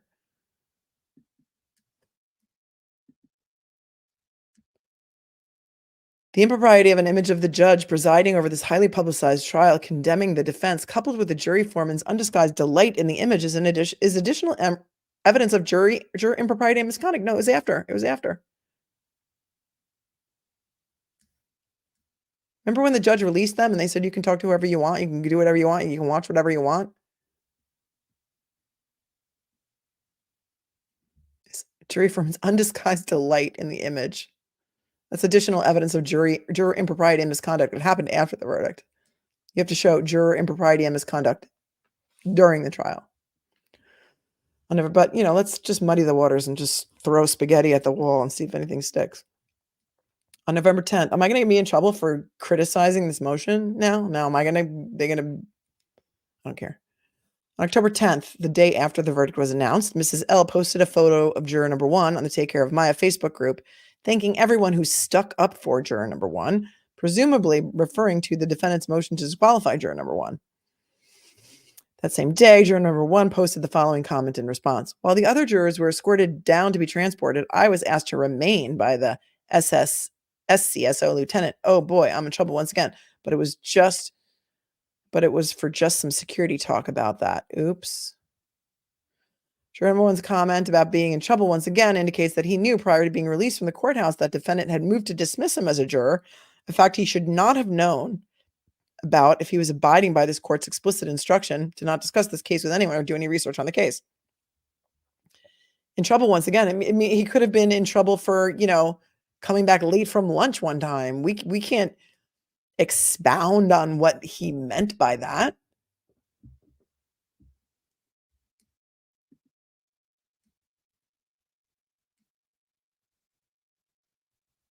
Again, it was after. He made this comment after the verdict. The day after. Okay, so what? Juror number 1's comment about being in trouble once again indicates he knew that blah, blah, blah, blah, blah. Yeah, and thanking the pro-plaintiff Facebook group who stuck up for her husband. Juror number 1 continued to post in this plaintiff's favorite Facebook group. Again, I don't care. I don't care what he did after. But they're going to throw it in there anyway, just to add a little more fuel to the public fire, because we're talking about it. Oh, he seemed to enjoy his newfound notoriety by engaging in posts and videos celebrating him as a hero. Okay, so he's supposed to crawl under a rock after the verdict? He's supposed to crawl under a rock?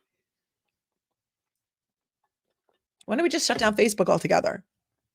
Because I hate Facebook too. So let's just get rid of it. Let's just get rid of Facebook, because then this will never happen again.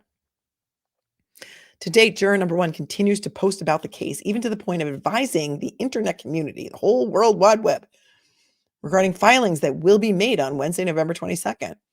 The internet community, in turn, has suggested that juror number 1 remain humble and quiet out of respect for the process. But as defendant has shown by reference to evidence, juror number 1 apparently has no respect for the judicial process or for defendant's right to a fair trial before an impartial jury. If interviewed, defendant expects juror number 1 to respond with a self-serving denial of any communication with his wife about the trial. Or it could be the truth. But on Facebook, juror number 1 loved a comment by a user praising the fact that his whole family was able to come to court and observe the trial. Oh, so now he's going to be excoriated for the posts that he loves on Facebook. Again, everyone, just get off Facebook. Just get off Facebook. Nothing good can come of it. Nothing good can come of any social media, in my opinion. Haunts you for your whole life. You could get fired from your job. You could not get into a college. There's nothing good. There's nothing good about it. Except for this, when we get to talk about things. But all that other stuff, nothing good. He liked a post, you guys. He didn't just like it. He loved it. He loved it. How many marriages and relationships have broken up over someone's spouse loving someone's picture? I want to know. A lot. Nothing good comes of it. Oh, he loved a comment. He laughed at another comment. He liked another comment. Oh, the comments that he liked. Then they're going to say what exactly the comments were that he liked. How far is this rabbit hole going to go? Well, these posts, because he liked him or loved him or laughed at him, demonstrate that he had a bias.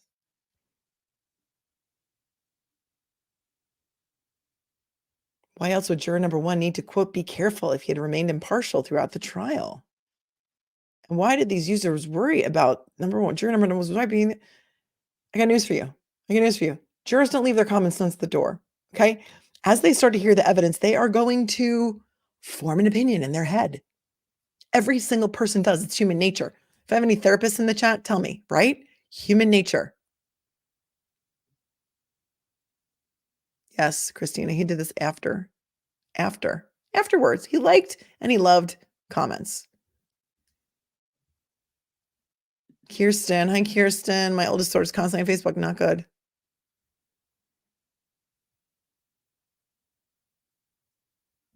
Yep.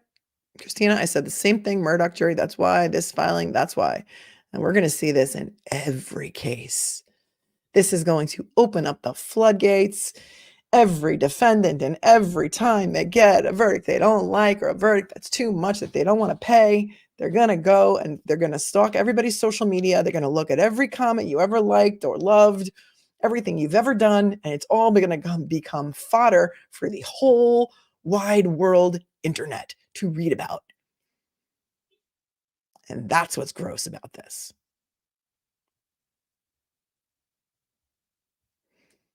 On November 11th, juror number 1 also joined the Law and Lumber YouTube live stream, paid the host, known as Rob, $100, and commented that he would be happy to discuss this case. It's probably the $100 was probably everything he made during the entire jury duty. Rob, a lawyer himself, appreciating the appearance of impropriety arising out of juror one's communications, advised juror number 1 first to consult with plaintiff's counsel before speaking publicly. Oh no. Oh no. I just didn't think that was a good idea at the time, I said. Juror number 1 paid Rob $2 in return for the advice, commenting, agreed. Oh, no. Now they're going to say every time I say something and somebody pays me $2, it's considered legal advice? Like that's a retainer? Are you freaking kidding me? I have a disclaimer on all my videos. This is not legal advice. Right now, I am not giving you legal advice. We are discussing a legal filing, and I'm telling you my opinion, and it is not legal advice. I'm going to put that out there again. Right, Gene? There will not be anybody who will serve on a jury. Right, Armand? Wow, $2. They're going to say it's a retainer. Cat lady, wonder what Rob's real name is. That's right, left, right. I said the same thing. It's never over until the lawyers have all the money. It's never over until the check clears. Once the check clears, then you can talk.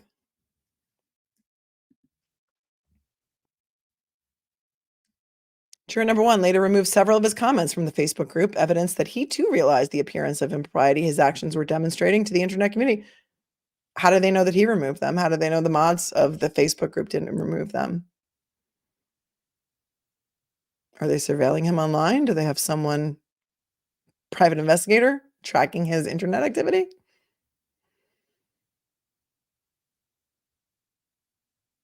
And therefore that his conduct was necessarily undermining the public confidence in the integrity of the jury system. That's what he knew. We don't even know if he removed his comments. Maybe somebody else removed them on his behalf. Should we go after them too? In a public filing? On November 19th, 2023, shortly before filing this motion, juror number 1 admitted to the Take Care of Maya Facebook group that he had contacted plaintiff's counsel, who advised him that this very motion would be filed. Believe by this Wednesday, defense has to have something filed. Then Judge C has to actually make some reviews and rulings before he actually hitting the gavel and closing his phase of the case. So we're listening to counsel as it ain't over yet. On November 15th, Law and Lumber hosted plaintiff's expert Dr. Joe Corcoran on his YouTube live stream. Dr. Corcoran spoke about his view that the video of the then current CEO and then interim CEO of Johns Hopkins All Children's Hospital should not have been excluded in the punitive damages phase, and that if it had not, you can ask juror number 1, that would have put another 0 on the punitive damages. In response, juror number 1 commented that it would have added 14 zeros. Is that accurate? Anybody know? Is anybody watching that stream? Are they going after Dr. Corcoran now too? Yeah, Rob did speak to Nick Whitney last night or the night before. That's correct. Janelle, why does the judge instruct the jury that they can say what they want and talk to anybody when released, but defense can come back and use it against you? That's a great point. Yeah, my Cali girl. See, Melanie, aren't you glad you aren't a part of this law tube? Yes, I am. Yes, I am. And Danielle says, this was all after the trial. That's right. All after. All after. So they're not allowed to joke now? I don't know what anybody's allowed to do now. This is like frightening me. This is like frightening me. This is so outrageous that they have doxed this juror. Nobody is going to want to serve on a jury. And what are they going to get all the jurors in now? They're going to go after every single one of them?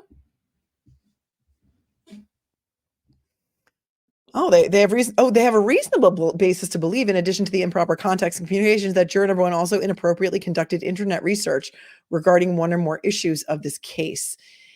Again, are they tracking him?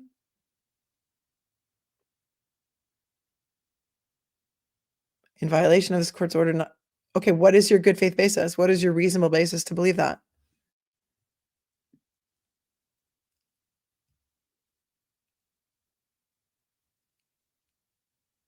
Oh, I wish Oblivious Benson was here so she could tell us what they would have to do to find that out, aside from serving a subpoena on Google. That is scary. It's like Big Brother. Remember reading 1984 when you were in high school? Big Brother is always watching.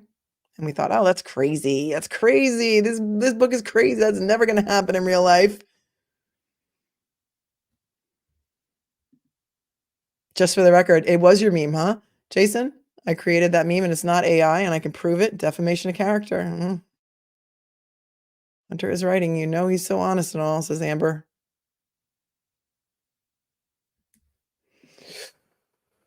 All right, let's try and get through this.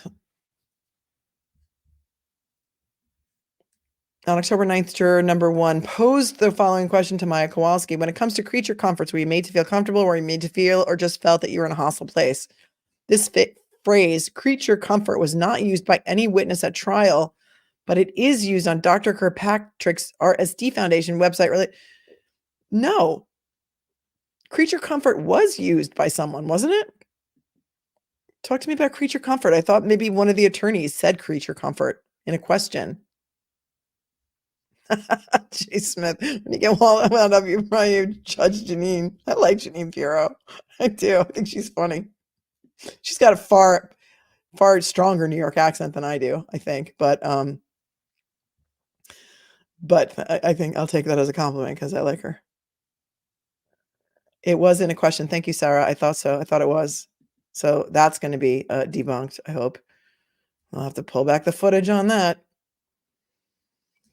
All right. So here's Dr. Kirkpatrick's thing. So wait. Okay.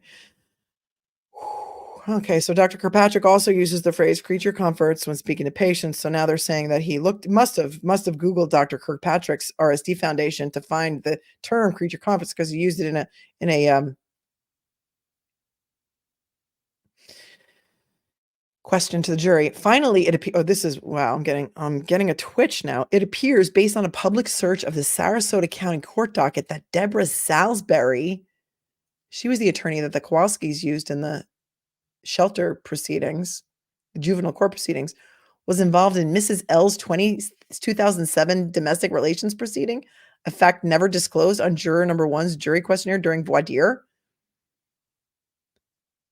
Similarly, juror number one denied viewing the Netflix documentary related to the case, Take Care of Maya, on his jury questionnaire, denied ever having any conversations or overhearing any conversations concerning the movie. This seems unlikely given Mrs. L's heavy engagement, investment, and close monitoring of the case, the court docket, and her following on social media of the movie producers for the documentary. Because, as you know, all married people who are household companions and share a home always watch TV together. They always watch the same shows. There's no way that she could have watched that Take Care of Maya Netflix documentary without him. Because she follows the producers on social media. Oh my, I'm deleting everything. Forget it. You have my email. Email me if you need me. I'm going off the grid. Going off the grid. Facebook, you're done. Instagram, you're done. Because depending on who you follow, who you like, it's going to prove some nefarious doing on your part. Oh boy.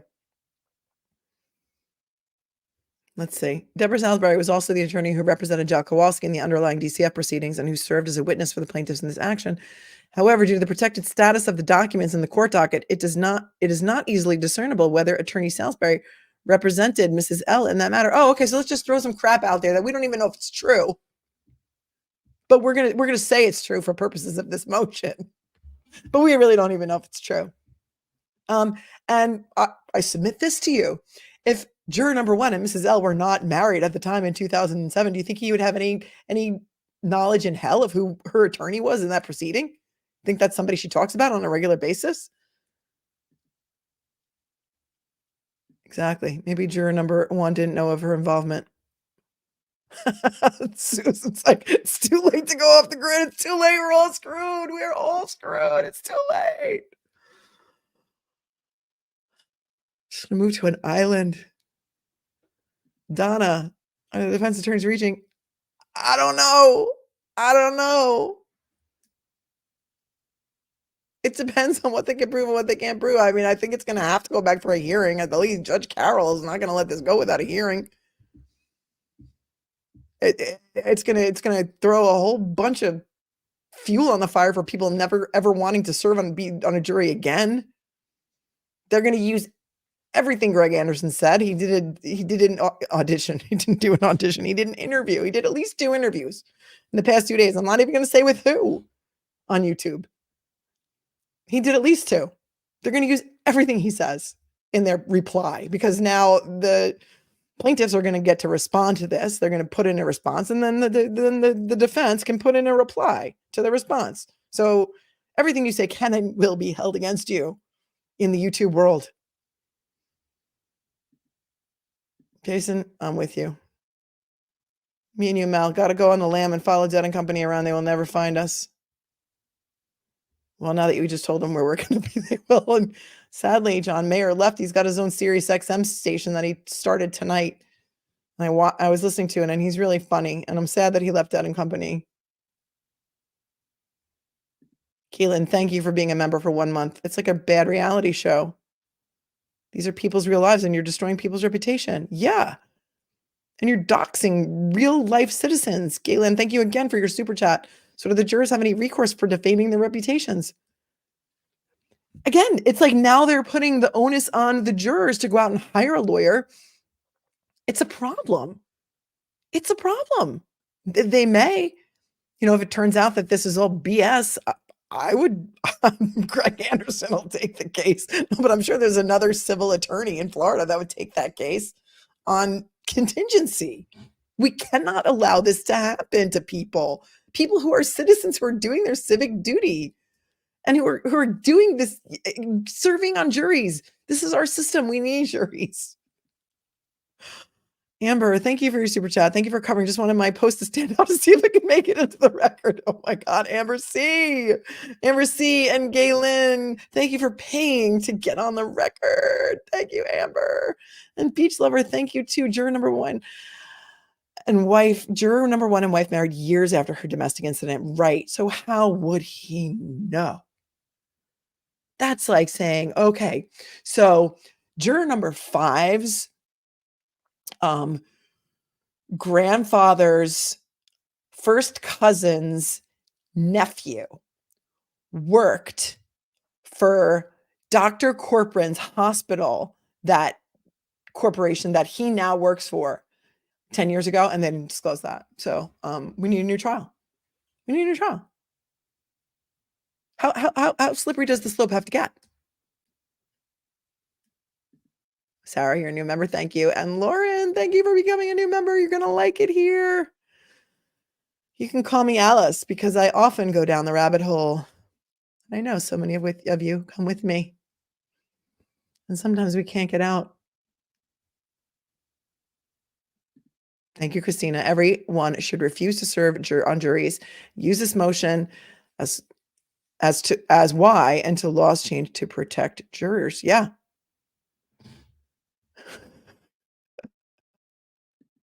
Start a van life channel. Oh my God, they'd come after me for that. Oh my God, Amber, Lawn Lumber already had a $102 retainer for juror number 1.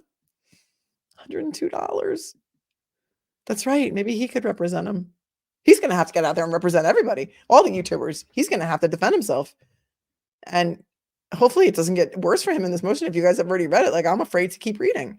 I think I might have to delete this whole stream after this is over. This might have to go into the vault.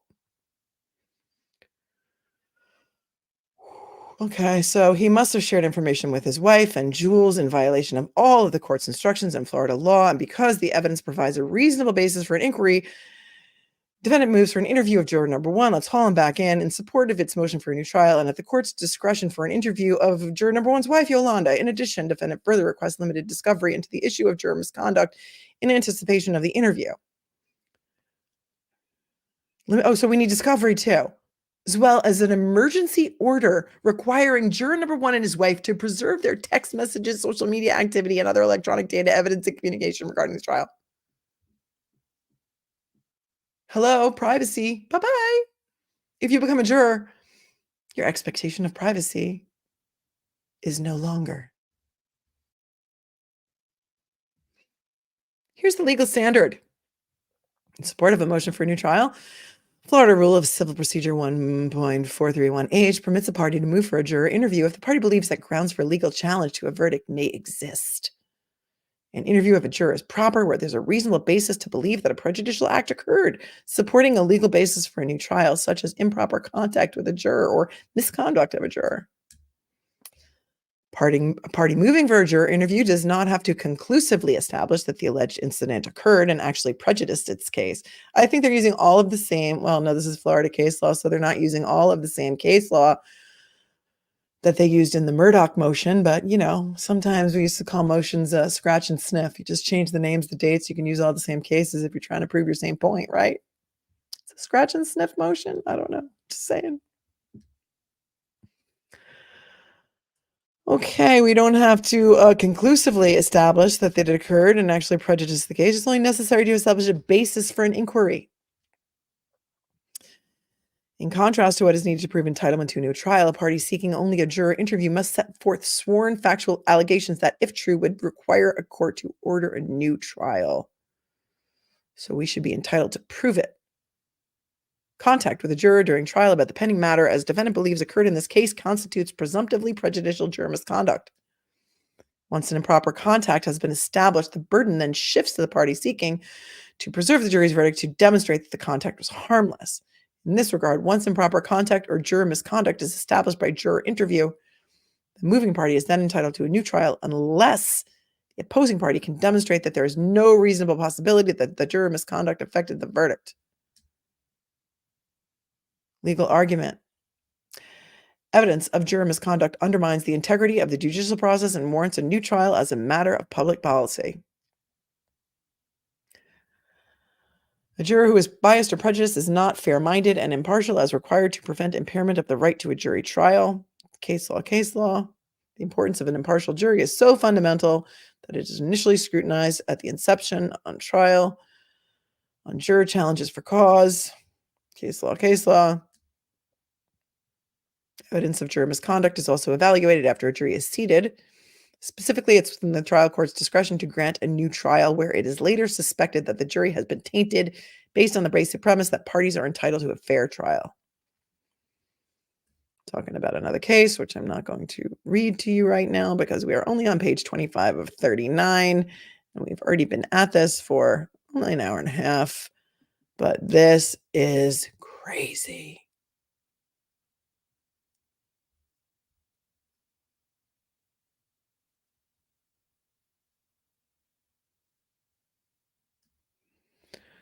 Here's a case they're citing, Norman, where a juror had a conversation with his brother. How old is that case?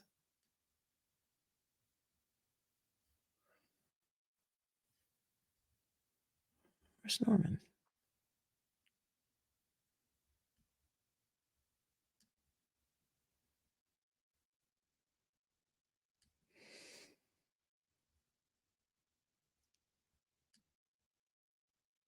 Okay, they're talking about other cases where a juror talked to his brother and that they compromised the integrity of the fact-finding process and they were objective acts, improper contact. which will not be tolerated as a matter of public policy. All right, defendant it submits that it too is entitled to a new trial as a matter of public policy based on the undeniable appearance of impropriety arising out of the actions and conduct of juror number 1 and his wife, most of which conduct, as we looked at, happened after the verdict and trial was over. In this regard, defendant believes a jury interview will shed additional light on the misconduct demonstrated by this motion and accompanying affidavit. And even if the misconduct is denied, as defendant predicts, so they're assuming that juror number 1 is going to go in there and deny it and that he is lying if he does. Neither juror number 1 nor his wife can erase the appearance of impropriety shown by their actions and social media posts after the verdict. That appearance of impropriety in turn presents an independent basis for a new trial. That's the thing. This woman and her husband are one mind. They are one mind. They are one body. They are one spirit. They are one. Whatever opinions that she expressed on social media during the course of the trial must in fact be his opinions, because there is no way that she could have her own opinions. There's just no way. They are one. They are one body, one mind. Thank you, pickle nuts. They did not ask for the jury to be sequestered. Did they expect people to not speak at all to spouse or other family? You're not supposed to talk about the trial. That's true. I mean, other topics exist. Yeah. Right. Of course, other topics exist. Jen McDavid. It's really pathetic. They are going through this much trouble to create a mistrial. Jhach should be shut down. Their bad reviews are really bad. Jean, it was a 12 for 12 verdict, actually 6 for 6, because they have to be unanimous in Florida, and there were only 6 because it was a civil case. So did juror number 1's wife also impact the other, let's say, 5 jurors? Not that I think a law enforcement officer cannot compartmentalize. Yeah. Yes, exactly, Cindy Brady. His juror misconduct was being married to someone that knows who her husband is, and they actually live in the house. Who knew? Ooh, what Ruby's right about what? What did Ruby say? I got to go back and find Ruby's comment now. Ruby, just like Beata, Jhach says juror number 1 is guilty until proven innocent. Yes, and they just don't get it. Thank you, Patroness Glow. Please hit the like button. Please hit the like button. It helps the algorithm, although I might have to just delete this after we stream it. Look, they put a police officer on the jury thinking he would be on their side, says LNG. After listening to evidence, he wasn't, and they are pissed off, in my opinion. Yeah, that's a great point. That is a great point, because they had all of those detective witnesses, and they had Tori Nias, who used to be a law enforcement, and they thought that he would agree with them. That is a good point. And then sour grapes when he didn't. I see where you're going with that. All right. So he said they're saying they're entitled to a juror interview to establish grounds. Not that they get a juror interview, but the court should. And there's a whole bunch of other law here. And they go back to Mrs. L's social media posts, and including information she only could have obtained from her husband, when everyone who was watching the trial was thinking the same exact thing. And none of us, as far as I know, were married to a juror. Therefore, it must be true that defendant number 1, it is a reasonable basis for a defendant to believe that juror number 1 communicated with his wife during the trial regarding this case in violation of this court's instruction. Every single time the jury entered the room, Judge Carroll said the same thing, and we got sick and tired of hearing about it, right?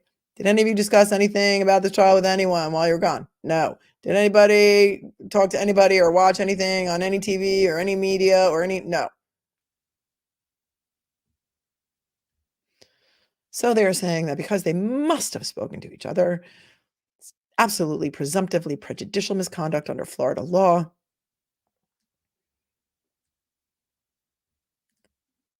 And here we go with a whole bunch of other fluff and talking about a case called Snook.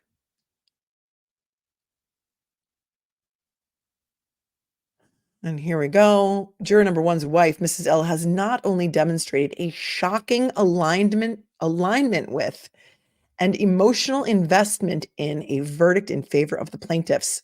But as the wife of the jury foreman, her conduct threatens the integrity of the judicial process because there's no way she's entitled to her own opinion. There's no way she didn't talk to it. There's no way her husband didn't tell her what to do or think or say or post or watch or super chat. She never could have done that on her own. Had to have been, had to have been in proper contact with her husband because there's no other way that possibly could have happened. Defendant at a minimum is therefore entitled to interview juror number 1 to determine the nature and extent of his communications with his wife, with whom he resided during the course of a 9-week trial. It's like, keep repeating yourself and maybe someone will believe you. Just keep spitting out the same phrases. If the social media posts and commentary of Mrs. L are any indication, these communications have been substantial, in direct violation of this court's instructions to the jurors, and therefore compromise the integrity of the judicial system and warrant a new trial as a matter of law. Then they say that defendant is entitled to a new trial if the juror interview establishes improper contact and communications between juror number 1 and his wife regarding the case. If they have been surveilling him or his internet activity, and he gets up and denies something, and they have something in their hand that can be used to impeach him, this is going to get ugly. It's going to get ugly. Such as improper internet research. If we can prove this, defendant will be entitled to a new trial as a matter of law unless plaintiffs can demonstrate there's no reasonable possibility that the juror misconduct affected the verdict. Because then they're going to have to bring in all the other jurors to say that the foreman bullied them into this verdict. Oh, here we go. In the face of substantial evidence of presumptively prejudicial juror misconduct culminating in an exorbitant verdict that we don't want to pay, awarding plaintiffs every dollar requested on every count of their complaint, which itself should shock the court's judicial conscience. Because, Judge, there is no way that any juror would ever, ever, ever in the history of the world of the United States justice system award the plaintiff every single dollar that the plaintiff attorney asks for. That's never happened before. And it should shock your conscience, Judge. That's fighting words.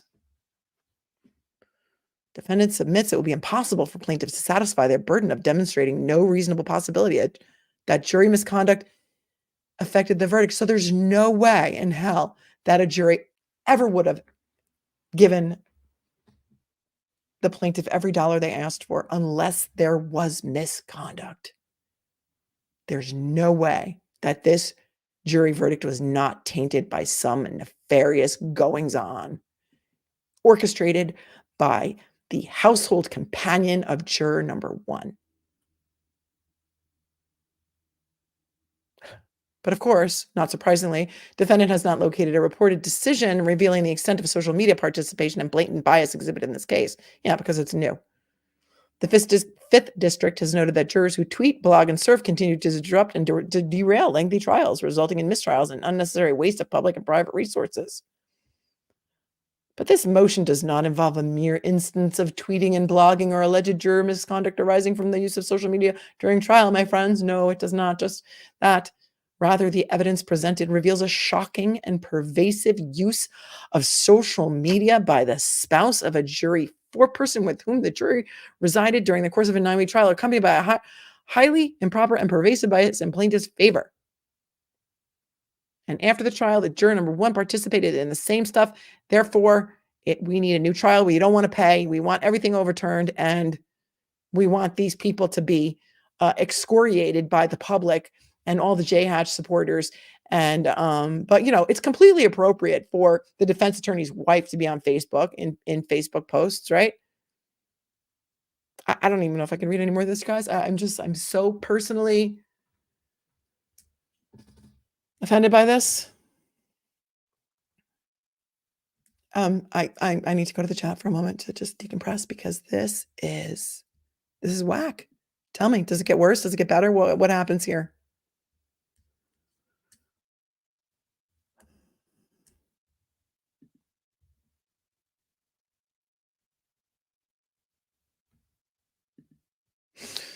Beautiful messy ball. Because his wife was able to convince the majority of the LawTube world that Jhach was wrong, and for all of us to convince Jules to convince Jhach to make Anderson keep her husband, that's their claim.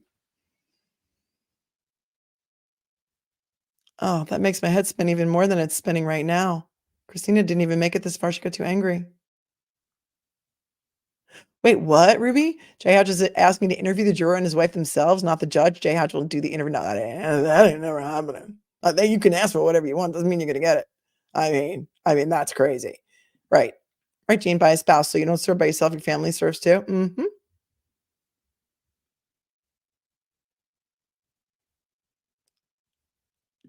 They took screenshots of RA's and Rob's streams. Right. Juror number, thank you. Thank you, Pam Spragans. Juror number one's wife did not take any oath with the court. No, she didn't. Yep. I just Tasha Richardson, I watch a lot of LawTube. LOL, didn't know there was a name. I'm old. I didn't know there was a name either. I didn't know there was a name because I come from the law enforcement side of YouTube.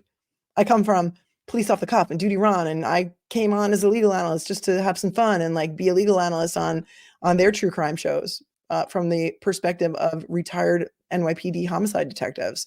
So I came on as like the legal analyst, and that's where I got introduced to YouTube recently, like within the past couple of months. I started this channel only at the end of June. So before that, I did about 60 appearances on Duty Ron and Police Off the Cuff.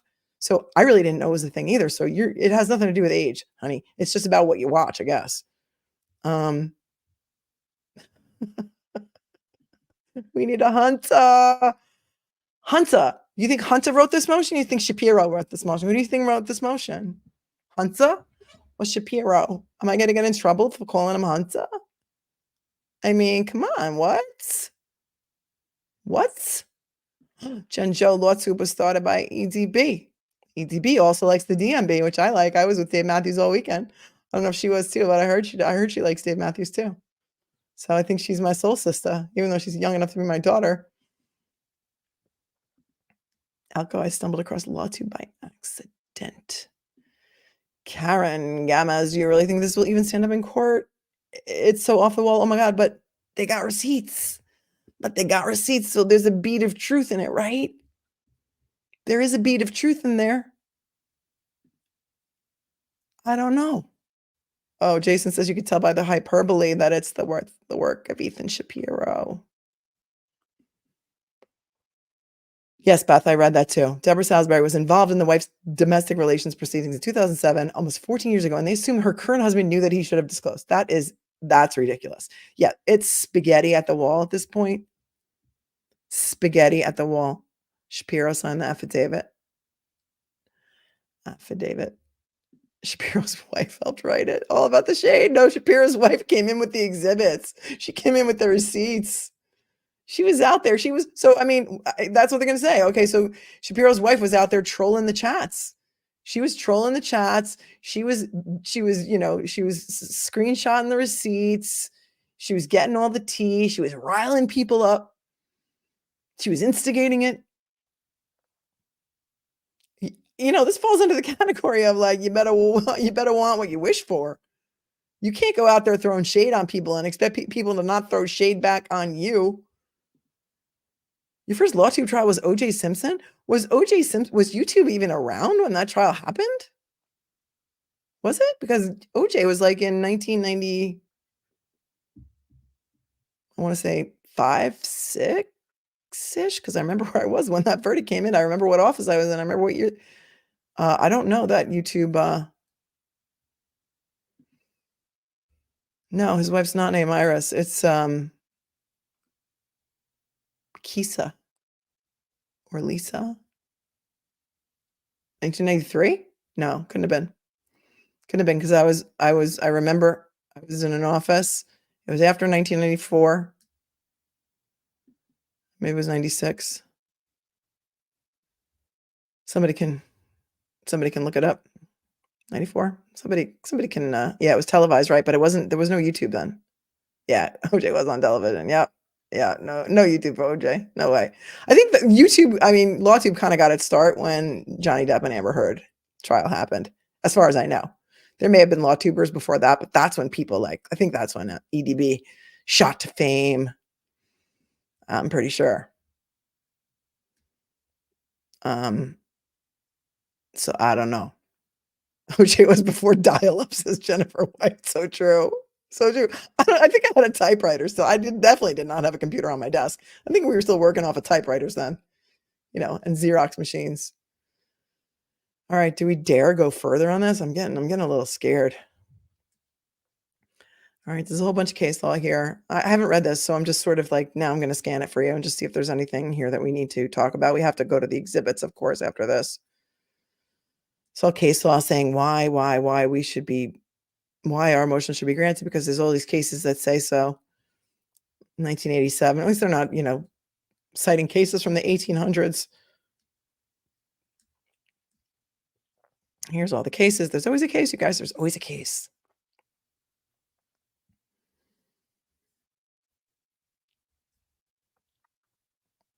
Oh, it strains credulity again to believe that Mrs. L and her husband did not discuss the case during the night, because it's impossible that two spouses who live together as household companions may not speak for 9 whole weeks. Have you ever lived with someone you're getting divorced from? Anybody? You can go a lot longer than that. Not that they're getting divorced or we're getting divorced or we're not getting divorced, but why does it strain every possibility that they couldn't possibly live together for 9 weeks without discussing the trial? Really? Because they got nothing else to talk about? I don't know. I don't know. The content of her social media posts that reveal inside information she only could have discovered from her husband. Her heavy emotional investment. Again, her heavy emotional investment. I mean, should that be my next merch idea? I think that's a good one. I am heavily emotionally invested in this trial. And then we can just wear it during whatever trial we're covering. I am heavily emotionally invested in this trial. What do you think?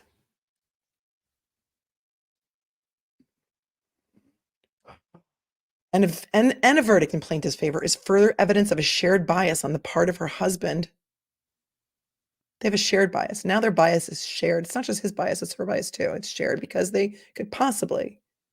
There's no way that they didn't talk about this trial, they say.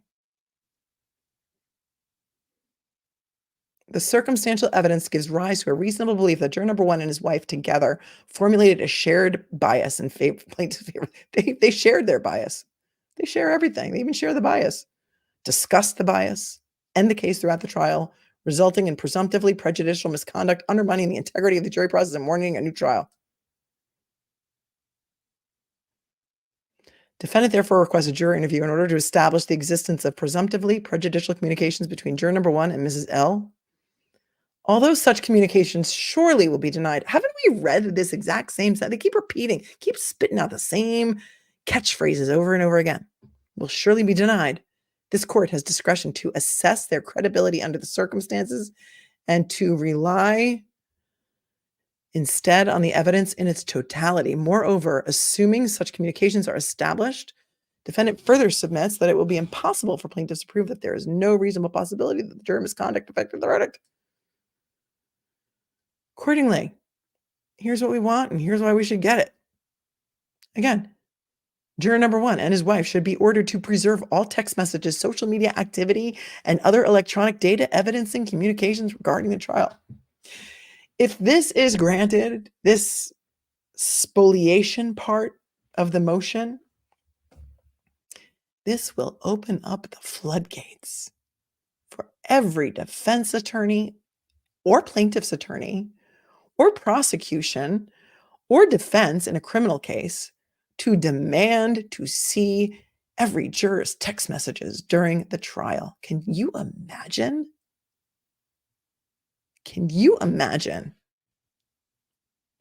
Defendant has learned that individuals associated with juror number 1 and his wife have begun deleting social media posts and presumably text messages upon the belated realization that Mrs. L, along with juror number 1, are participants in juror misconduct. So now everyone who deleted a post is also in cahoots. Any such spoliation of evidence on the part of juror number 1 and his wife will necessarily undermine defendant's ability to provide the court with a complete record of the misconduct set forth herein. Therefore, we want an emergency order precluding juror number 1 and his wife from deleting text messages. Here it is. Defendant therefore requests the entry of an emergency order precluding juror number 1 and his wife from deleting text messages, social media activity, and any other form of electronic data pertaining to the case pending the requested juror interview. If this does not scare you, it should. And I'm sorry I forgot to make it bigger.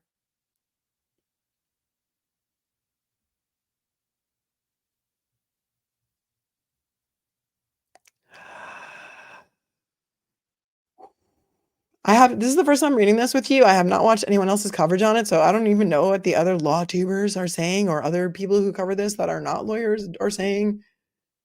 But I find this to be a scary, scary, scary thing.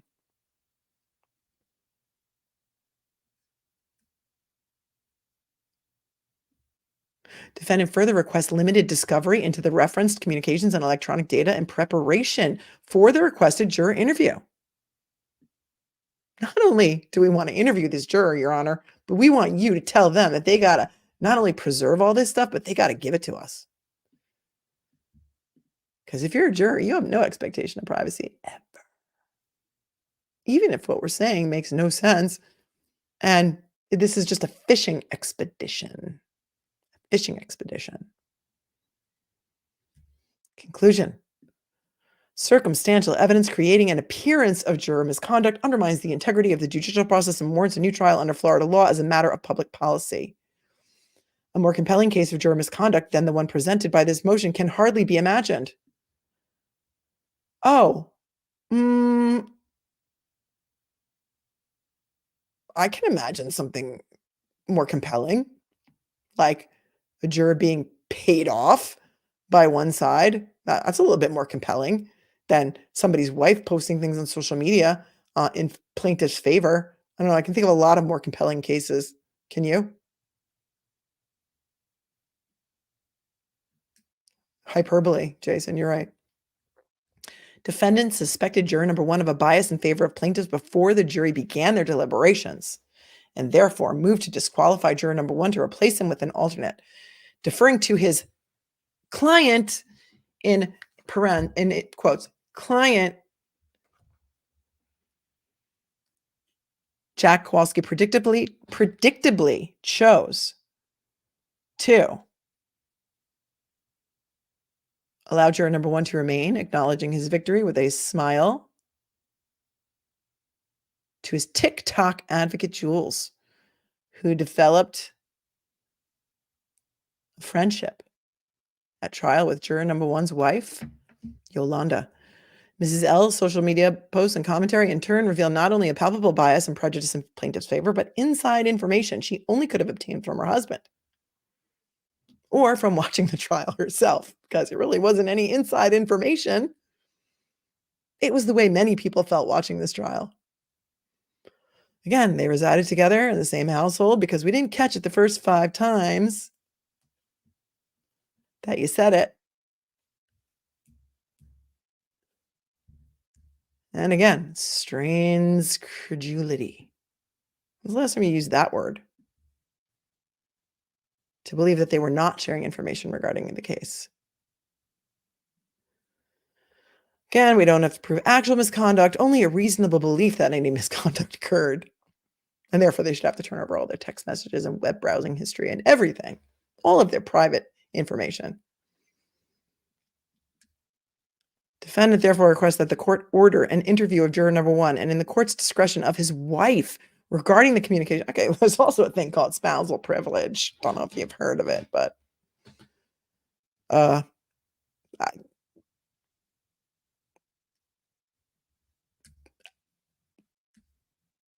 wherefore, defendant John Shopkins, I can't take that out of my head now, removes his court for an order permitting defendant to interview them. You're right. They're not even asking for the court to interview them or for a hearing. They don't want the court to interview them in camera. They want to interview them. Oh, I can't. Oh, and it's signed by C. Howard Hunter. I didn't realize his first name wasn't Howard. It's a C, something with a C. Hunter.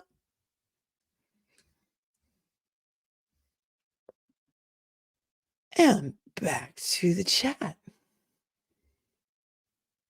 Stalking and surveilling a private citizen says Texas mess.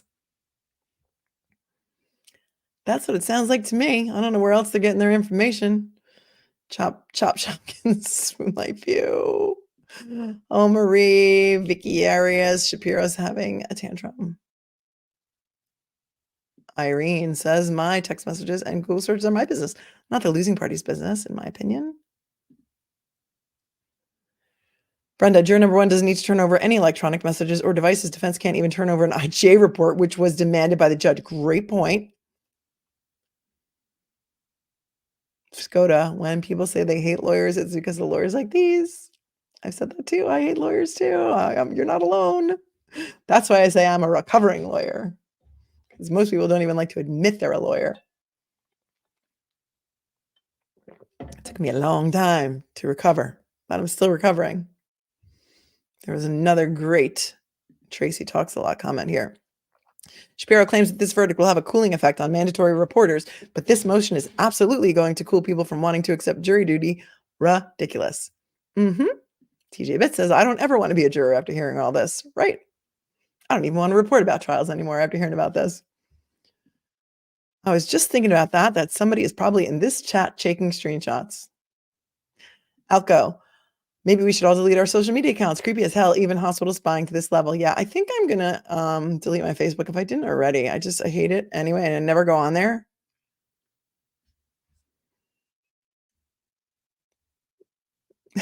You love my lawyering. Thanks, LB. Natasha's like, I haven't dated a lawyer yet. Skeptical. Oh, well, you'll never win an argument. Skoda says, all my attorney friends also hate attorneys, right? I'm kind of like, I wouldn't want to go on a stream of a lawyer. That's why it was so fun to go on, still go on Duty Ron, because it's me and Duty Ron and Ed Wallace, forensics and retired homicide detective and one lawyer. Anytime you get more than one lawyers in a room, ask 5 lawyers, ask 5 lawyers for an opinion, you'll get 6 different opinions. 6 different opinions. Christina says, I avoid the book of faces. Tell me, my father-in-law's a lawyer. I love him, but good Lord, I went to bananagrams once. Erica says, I found good lawyers on YouTube, you included, but I have met some pretty sleazy ones in real life. Yeah. Yes. Oh my goodness. Oh my goodness. Oh my goodness. Rabbit holes. So you coming in the rabbit holes with me? I did a stream the other night on some cold cases from the 80s that we think maybe or may not be related to the Long Island serial killer. And I said, you can call me Alice because I have fallen into this rabbit hole and I am never coming out. Hunter is just a grumpy old man who won't turn over paperwork. The judge tells him to. He needs an attitude adjustment. Yeah. Okay. Guys, are there any exhibits here that we need to look at? Because I have the court file open, and so now I feel like we are falling into the rabbit hole of oh, here's Ethan Shapiro's affidavit. This is 21 pages. Holy moly.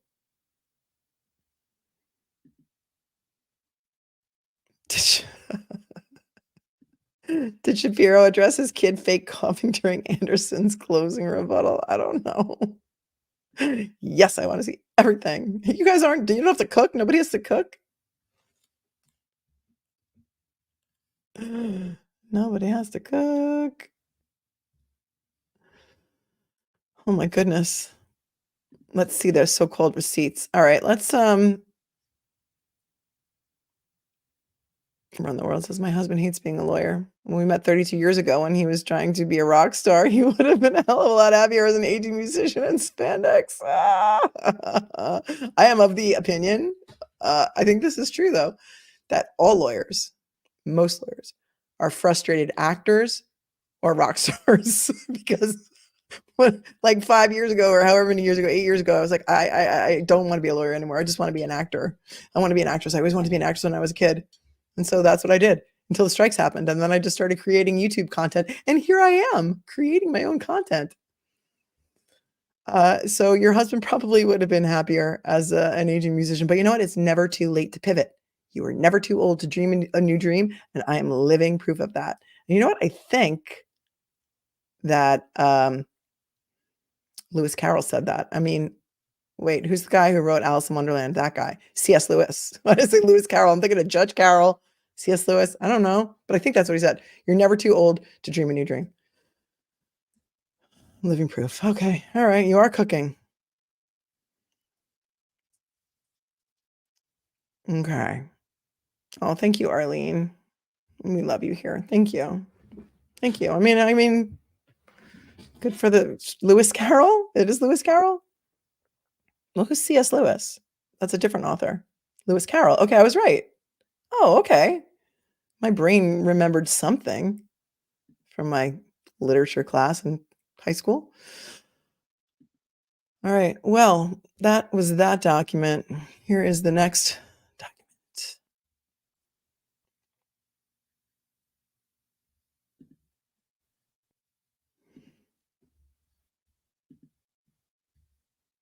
Because it's only going to get better. Oh, C.S. Lewis wrote the Chronicles of Narnia. Oh, yeah, I did like those books too. Thank you for that, Jennifer White. We all learn something a day, says Jason. We're an effective bunch. We are, and we're doing it together. And we are all a little mad here. Glitter is forever. That's it. We are all a little mad here. Yes, we are all a little mad here. That's another great, great quote from Lewis Carroll. Hi, Ellen. I'm very glad I found your channel. I don't usually feel comfortable chatting. I feel comfortable here and love the content. Thank you. We pride ourselves in having a wonderful chat and lovely chatters and being very friendly to people who want to say hello. Say hello. If you're here, say hello. Because people happily talk to you, communicate with you, interact with you. All right. Here is Ethan Shapiro's affidavit. And an affidavit or affidavit, I can say that if I want to. Somebody once corrected me and said, you can't possibly be a real lawyer if you say affidavit. All right. Well, in New York, that's how we say it. Affidavit. Sometimes it sounds like affidavit. Okay. It's just how I talk. Affidavit. You can't possibly be a real lawyer if you don't know how to pronounce affidavit. Yeah, I can possibly be a real lawyer for in excess of 30 years. Thank you. All right. What else? People are idiots. So an affidavit has to be submitted by a person with personal knowledge of the facts. And in this case, Mr. Shapiro, Ethan Shapiro, is saying that he has personal knowledge of the facts. See, I have personal knowledge of the facts described in this affidavit or affidavit or whatever you want to call it. I don't care. I'm not going to make fun of your pronunciation. And he's authorized by Johns Hopkins to make this affidavit. Incorporate by reference to Exhibit B. Everything in Exhibit B, I guess, is everything that they're going to say. So this is Exhibit A. This is his affidavit. And they say that Paul served as juror number 1 during the trial. He was apparently married to Yolanda. Throughout the trial, Yolanda heavily and consistently engaged in public commentary on this case through her YouTube username at Hibolower. Okay, so is that her YouTube username? Okay, so I guess if she was commenting in a stream, that would be her YouTube username. Like your YouTube username is, for example, LAT. Is it Lad Caroly Girl One? Personally, knowledge for his spouse. That's your YouTube username. We have Miku's headphones. That is her YouTube username. Can't get over Ethan spelling out Esquire instead of using ESQ. That's so funny. I didn't even notice that. I would notice that usually too. Okay. And then is he going to say anything different in here, you guys, that we did not already read ad nauseum in the original motion? Well, he does say that she posted at least 81 known comments to YouTube channels streaming this trial, such as Recovery Addict. Oh, now he's going to dox everyone. Recovery Addict, Law and Lumber, and Lawyer You Know. Okay, he just exploded the popularity of those 3 channels. I'm a little bit insulted that I wasn't mentioned. I don't know. Should I be upset by that? I feel like I'm not really part of the club. All right. What else? Her comments, 81 comments, like they went back and counted that she had 81 comments. They counted them.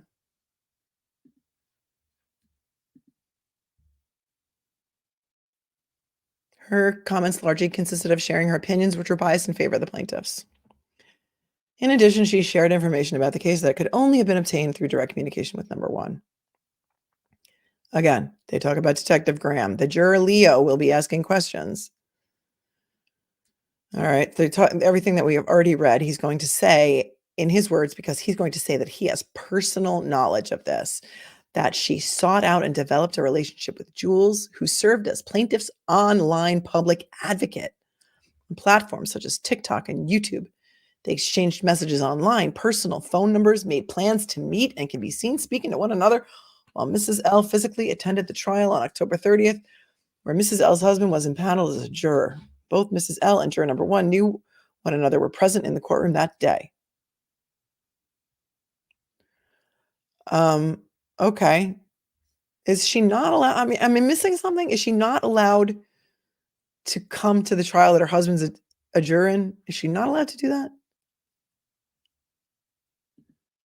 Yeah, good point, Terry asks. Less than 2 comments a day over 9 weeks. Kimberly says he's a retired copy. Asks questions. Duh. I know. I agree. Duh. I bet Shapiro's wife didn't do any super chats. She was probably just lurking in there. I don't think she even commented on YouTube. I think it was only on Facebook, right? I don't know. I can't say for sure. 81 comments over 9 weeks, Tracy says. I make like 81 comments every time I watch me. Yay. Okay, I need to okay.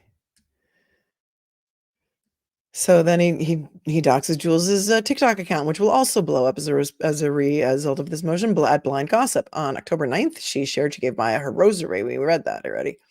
She would again share this story on the Recovery Addict YouTube channel covering the trial, stating she texted with Maya over the weekend, gave the rosary to her for their testimony, and asked plaintiff's counsel to not object to the jury's questions regarding her carrying a rosary. Did she have conversations with Greg Anderson? That's one part of this that I'm not grasping. This demonstrates that Jules was more than just an innocent bystander, but a plant. No, she didn't say that. But an advocate for the plaintiffs at trial and on several social media platforms, bringing trial-ready content to thousands of viewers each day. She also took several pictures with the plaintiff's witnesses and trial team during the trial. It can be seen in center frame. Again, we made a motion to disqualify this juror based on everything. Here's some more clips, same clips that they talked about earlier. Kathy Beatty, yep, talked about that.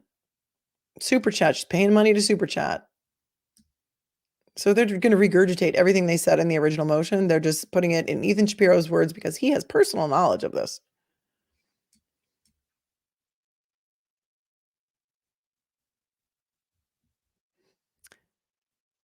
Wait, she shared a photo similar during the second day of jury deliberations. Mrs. L paid money to super chat. Other comments made by Mrs. L during the trial include comments regarding research of the case and monitoring of the court's docket. All right, done by her. Expressing concern over the amount of time plaintiffs had remaining of the total. We talked about sharing a photo of juror number one on the day they announced the verdict, showing him dressed up in a suit in preparation for the announcement of the verdict for post-verdict notoriety. Exhibit B, slide 47. Okay, I'm going to stop right here because I need to take a look at this. Slide 47.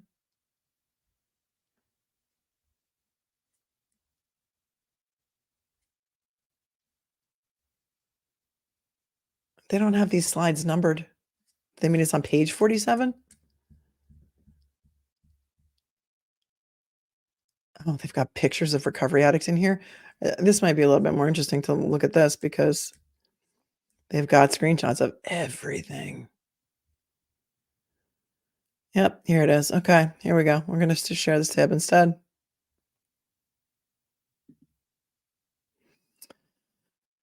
This is slide number 47 that was just referenced. Mr. and Mrs. L revealed their identities in the Facebook group Take Care of Maya. This is like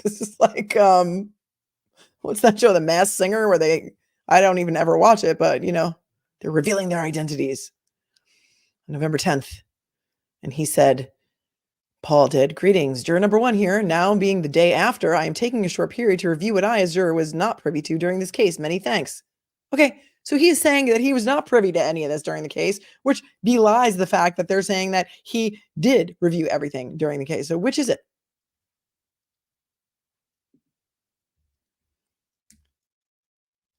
And then his wife posted a picture. After.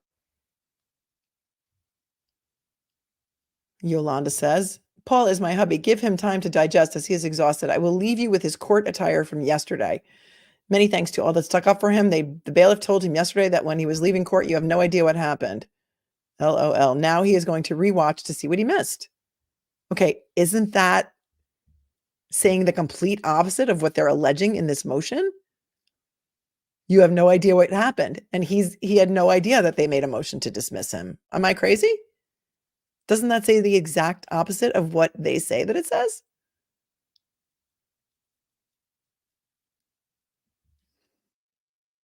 But she posted the picture after the verdict. So, yeah, bow tie and pocket square. That's cute, right?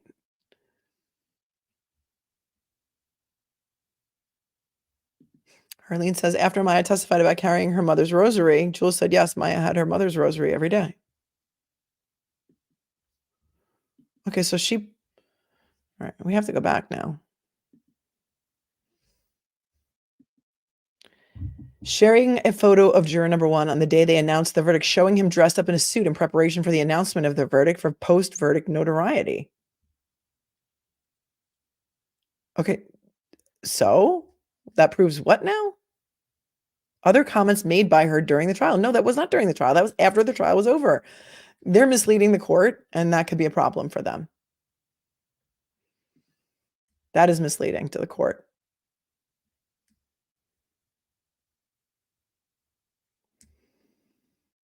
Okay. She thanked everyone who stuck up for juror number 1. Again, this is page 47. Many thanks to all that stuck up for him. Yeah, she said that. So what? What does that prove? Guys, am I missing something? Give him time to digest as he is exhausted. I will leave you with his court attire for him yesterday. Many thanks to all that stuck up for him. Okay. Because his wife was in the Facebook groups during the trial and she knows what happened, but he doesn't know what happened. And she knows who stuck up for him. I think, I feel like I'm in the Twilight Zone. What does that prove?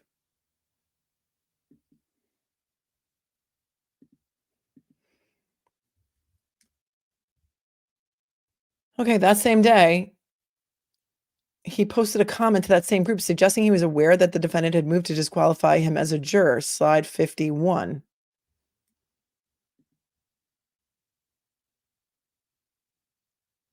I've got to go to slide 51. Oh, Jason, your meme is in here. Oh my gosh, we're going to get to that page. Hang on. It's November 10th, again, after the trial, after the verdict was read.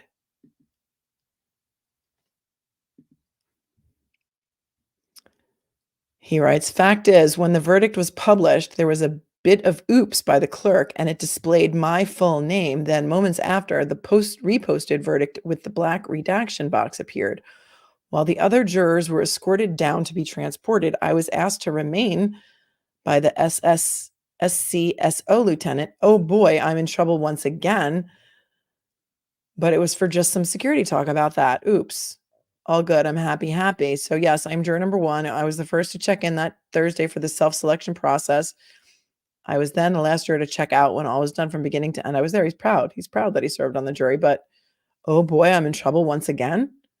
That could be referring to the fact that his name was just displayed on the verdict. That doesn't, am I missing something, you guys? Is it like the Twilight Zone or is it like what? Yeah, it's like the Twilight Zone. What am I missing? Again, after the verdict, right, Jean? Glitter is forever. I love that name. I love everything glittery, as you can see by my pink glittery background. Reading this is like the trash taking itself out. Again, this is funny. A lot like funny, haha. More like funny. Yeah.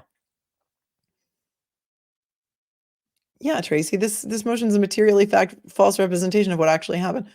Okay, so let's go back to this again. See what else they misconstrue, because I just feel like I'm in a Twilight Zone bubble.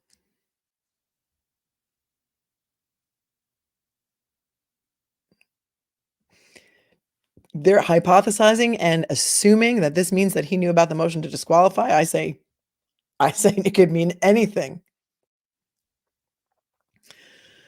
Juror number 1 remained active on the Facebook group, liking comments suggesting he be careful regarding what he says to avoid overturning the verdict on appeal. Oh, now we got to go to slide 53. Okay, 51, 52.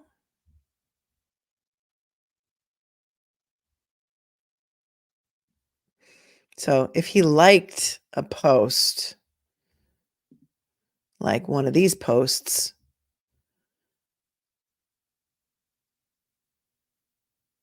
he liked. Wait a second. So you see this where I'm pointing right here? Is my cursor showing up? This on the bottom right-hand portion of this slide. It says, Paul liked Cat Steele's comment. I'm going to make this bigger. Just please be careful in what questions you ask. Mr. Paul, not being removed for bias will likely be an appellate issue. It won't likely be successful unless he says something now that implies, Facebook people, I don't like it, so I'm not on there. But is there a way to make this exact comment come up in this exact format? I think no. I think if a lot of people liked it, I do not think that you can pull it up in that format. That looks like a different format to me. That's like something a hacker could do. Tell to Jackson, look, I'm not high enough for this motion. This motion needs to be flushed, but it's too thick with horse crap. What cause it back up? Oh my God, Robbie, hello. Robbie, hello, Robbie. It's been a long time. It's so great to see you in Australia. Anybody know? Because I don't think you can pull up that format. Those are stretched in the weirdest way. Am I right? Yeah. I just don't think that you can, like, when you go to look at who liked a post, that it's going to come up exactly in that, like that. It may say something like, Paul liked this, but it's not going to come up and repeat the whole entire comment again. I don't know. That's just me thinking maybe they got a hacker in there somehow.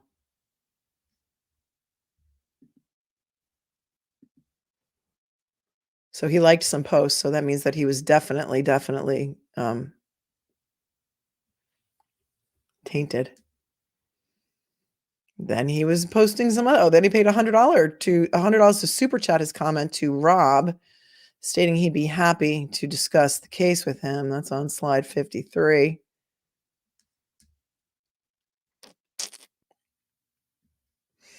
All right, guess we gotta look at this. Well, here's the receipts on Law and Lumber.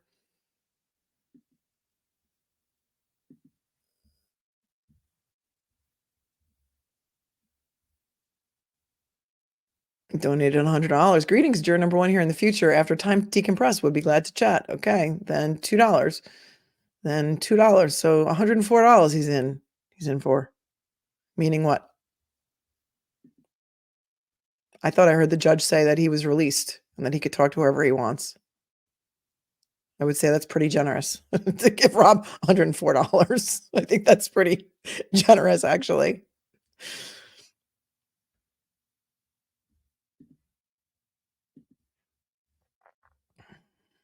When Rob advised juror number 1 to consult with plaintiff's counsel before speaking publicly, juror number 1 paid Rob $2 to super chat his comment, stating agreed. So B, slide 54. I mean, this is just a reach.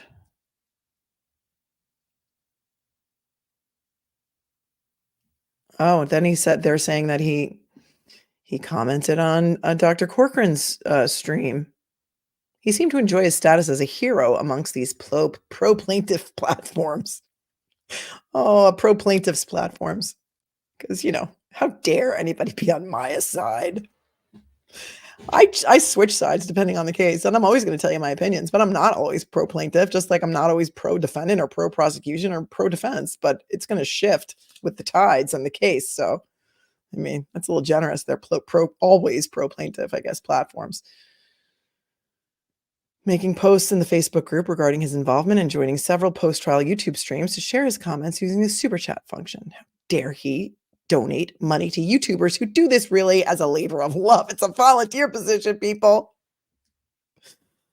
Oh, he was so eager to achieve his post-trial notoriety. Creature comforts. He must have looked up Dr. Kirkpatrick. Absolutely, 100% must be everything improper, improper, improper. Deborah Salisbury. Okay, so Deborah Salisbury represented his wife in some proceeding against some other guy in 2007, and he must have known about that, but he didn't disclose it. Uh, okay, she's mirroring something that her husband said. Okay, but they don't have an exhibit for that. Where are the receipts for this one? Number 22. On October 26th, juror number 1 submitted several proposed questions to Dr. Sally Smith about Bonnie Rice at TGH. On October 27th, 2023, Ms. Zell posted a comment about Bonnie Rice, mirroring the points her husband tried to make with this question the day before. No receipt for that. Below is a chronological outline of Mrs. Zell's postings obtained and reviewed to support the defendant's motion for a new trial. Motion for jury interview, motion for... Wow, okay, so they and then go through painstaking detail to show every single comment that Mrs. L ever made during the trial. Real time. She was listening to real-time commentary. So were millions of other people. I got news for you. Was it prohibited? She was watching Recovery Addict, you guys. Therefore, everything about this is improper. Also, she was watching Law and Lumber. Meaning it took place contemporaneous with the trial proceedings that day, meaning she was watching the trial and listening to real-time commentary because she should not be allowed to, you guys. Painstaking detail. Okay, and then they go for Jules.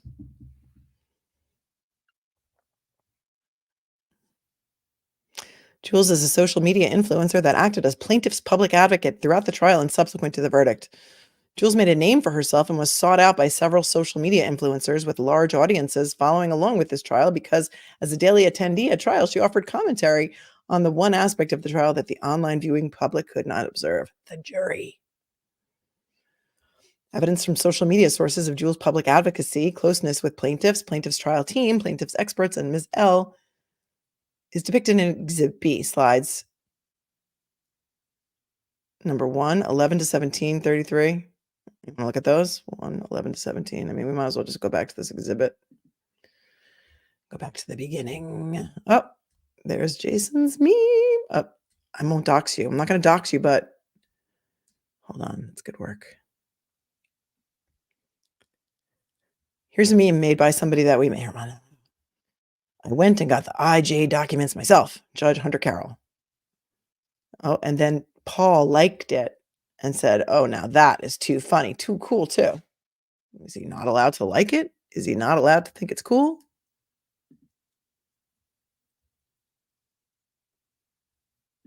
Honey, 2800. I was stream hopping this trial. I am proudly improper. Kimberly Warwick, Melanie, did you know Shapiro approached Jules and made a comment to her? Yes.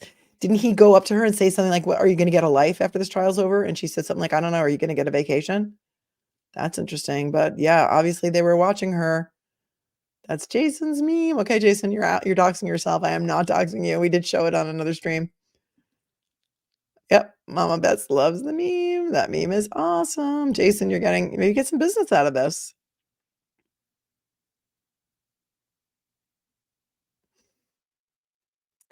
Wow, you guys, we've already been at this for a while. It's already 1:00 in the morning here in New York, and I need to go to sleep. But you know what? You can look this up yourself on the Sarasota Clerk website if you want to get into all of the sordid ridiculousness of this. If you have anything else that you want to see here while I am on this topic, we can look at it, but you are free to look at it yourself. It's free, and you can go on there and you can read the whole sordid thing. Oh, here's a picture of Jules, the plaintiff's public advocate, as she's now been. She should change her username to plaintiff's public advocate.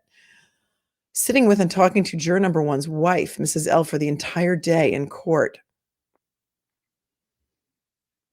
And this is the sound guy, I think, in the first row for Law and Crime. He had his full soundboard there and everything. I'm pretty sure it's Law and Crime or Court TV, one or the other. Oh, for the entire day they were sitting together in court. Can you imagine? Oh, and then here's a actual. They transcripted what Jules said to recovery addict. I obviously knew Jhach and Maya were going to testify. Maya and I texted over the weekend when Jhach was done testifying. I looked at Maya and said, "You want to hold on to the?" Okay, it's about the rosary. I don't even want to. You know what? I don't even. Here's Jules explaining that she gave the rosary to Maya and Jhach.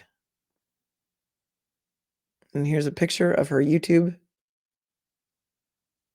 video. They went through some painstaking detail for this. Pictured outside the courthouse. Okay, we demand justice. Say their names. Beata Kowalski, Maya Kowalski. Tormented to the point of death. CRPS awareness. CRPS and Johns Hopkins ACH tortured this family. She's not allowed to do that. She's not, don't we have freedom of speech in this country? Is that all of a sudden not a thing anymore? Now we're going to go after Jules because she had a banner and because she publicly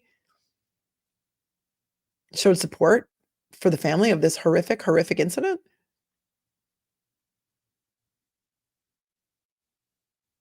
And here she says, my conversations with the family are private and are staying that way. I'll have a bond with them and I will not betray that after everything this family has been through. Okay. So after she took a picture. Guys, am I missing something? Please help me out here.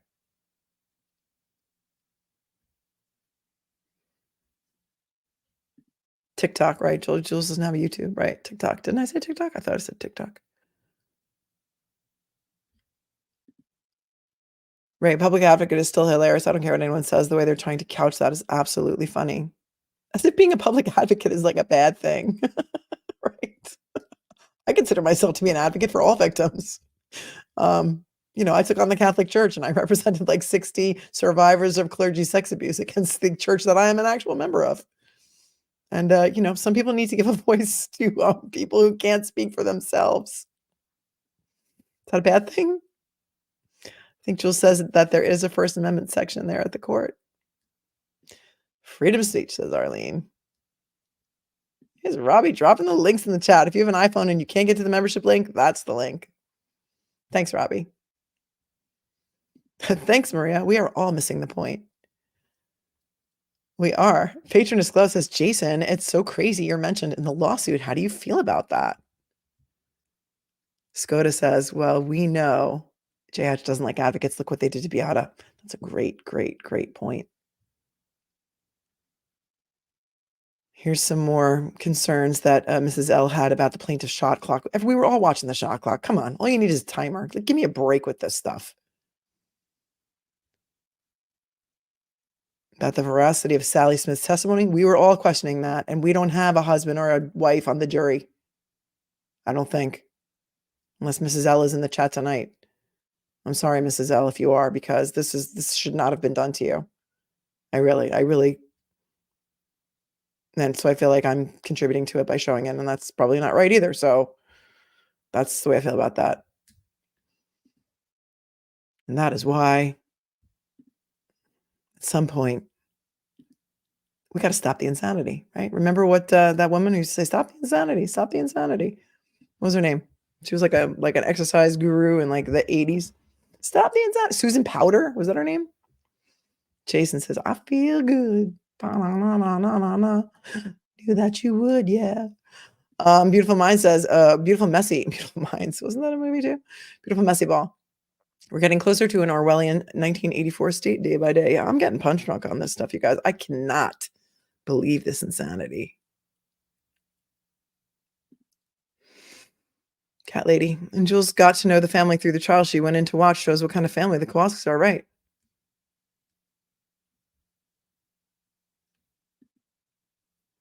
Miku says the best advice I've ever gotten from a lawyer is get an advocate regarding medical stuff. Yep.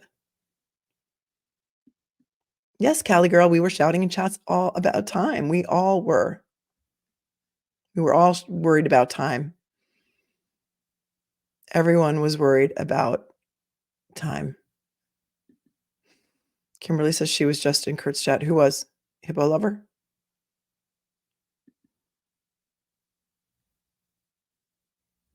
I mean, I had somebody reach out to me who was another family that was mentioned in the Maya trial. She doesn't have a lawsuit. I mean, should she be afraid now to come out and talk about what happened to her and her family? I mean, is this what's going to happen to anybody who wants to talk about anything anymore? This is horrible. Hi, Ray. Think there's another purpose behind this? They waited to file until the last minute. Are they trying to draw Mr. and Mrs. Al out to say things that are actually concerning? Were they before they filed this? Jason says, yay. Janelle, excellent point. Why are you so angry at us? Kathy Beatty no longer works for us. Right. Right. Don't punish us with a big number, because if you're mad about Kathy Beatty, we fired her. She doesn't work here anymore. I don't even know if they fired her. I think she might have retired.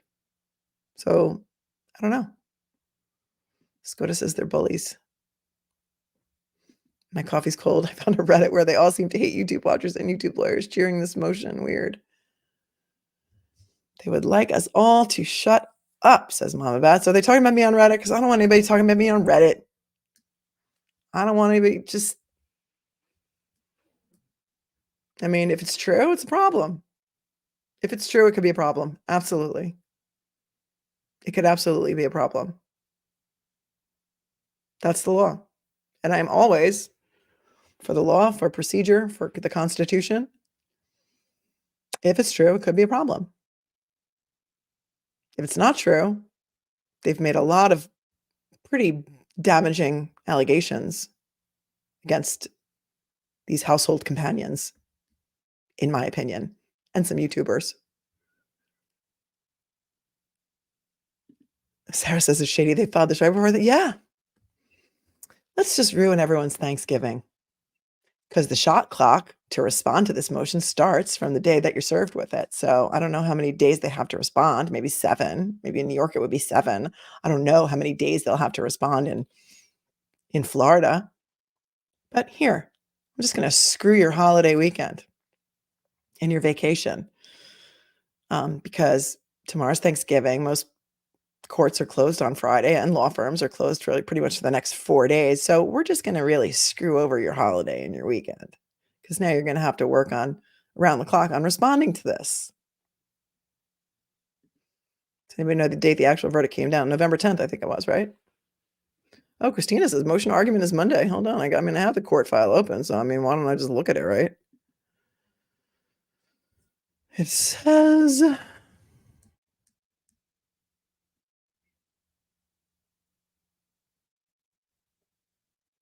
I mean, it says there's going to be a motion on December 15th. There's going to be a motion being heard. I don't know where you got that date from, my darling. But in the court computer, it says December 15th at 8:30. Doesn't say what motion, though. It just says motions. It's going to be in the motions part. I don't know.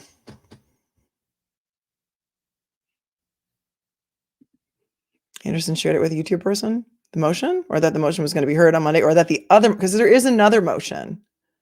There's another motion about the verdict. Oh, Ravi, thanks for becoming a new member. Congratulations. Speak Life. Jhach are experts in psychological manipulation, oppression, and gaslighting. Their timing is perfect for them, their MO.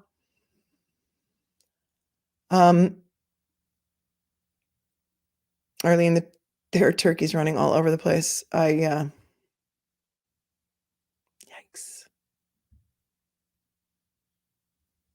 Yeah, you're right. It's an emergency motion. It might be Monday. Well, again, screwed their holiday weekend, right?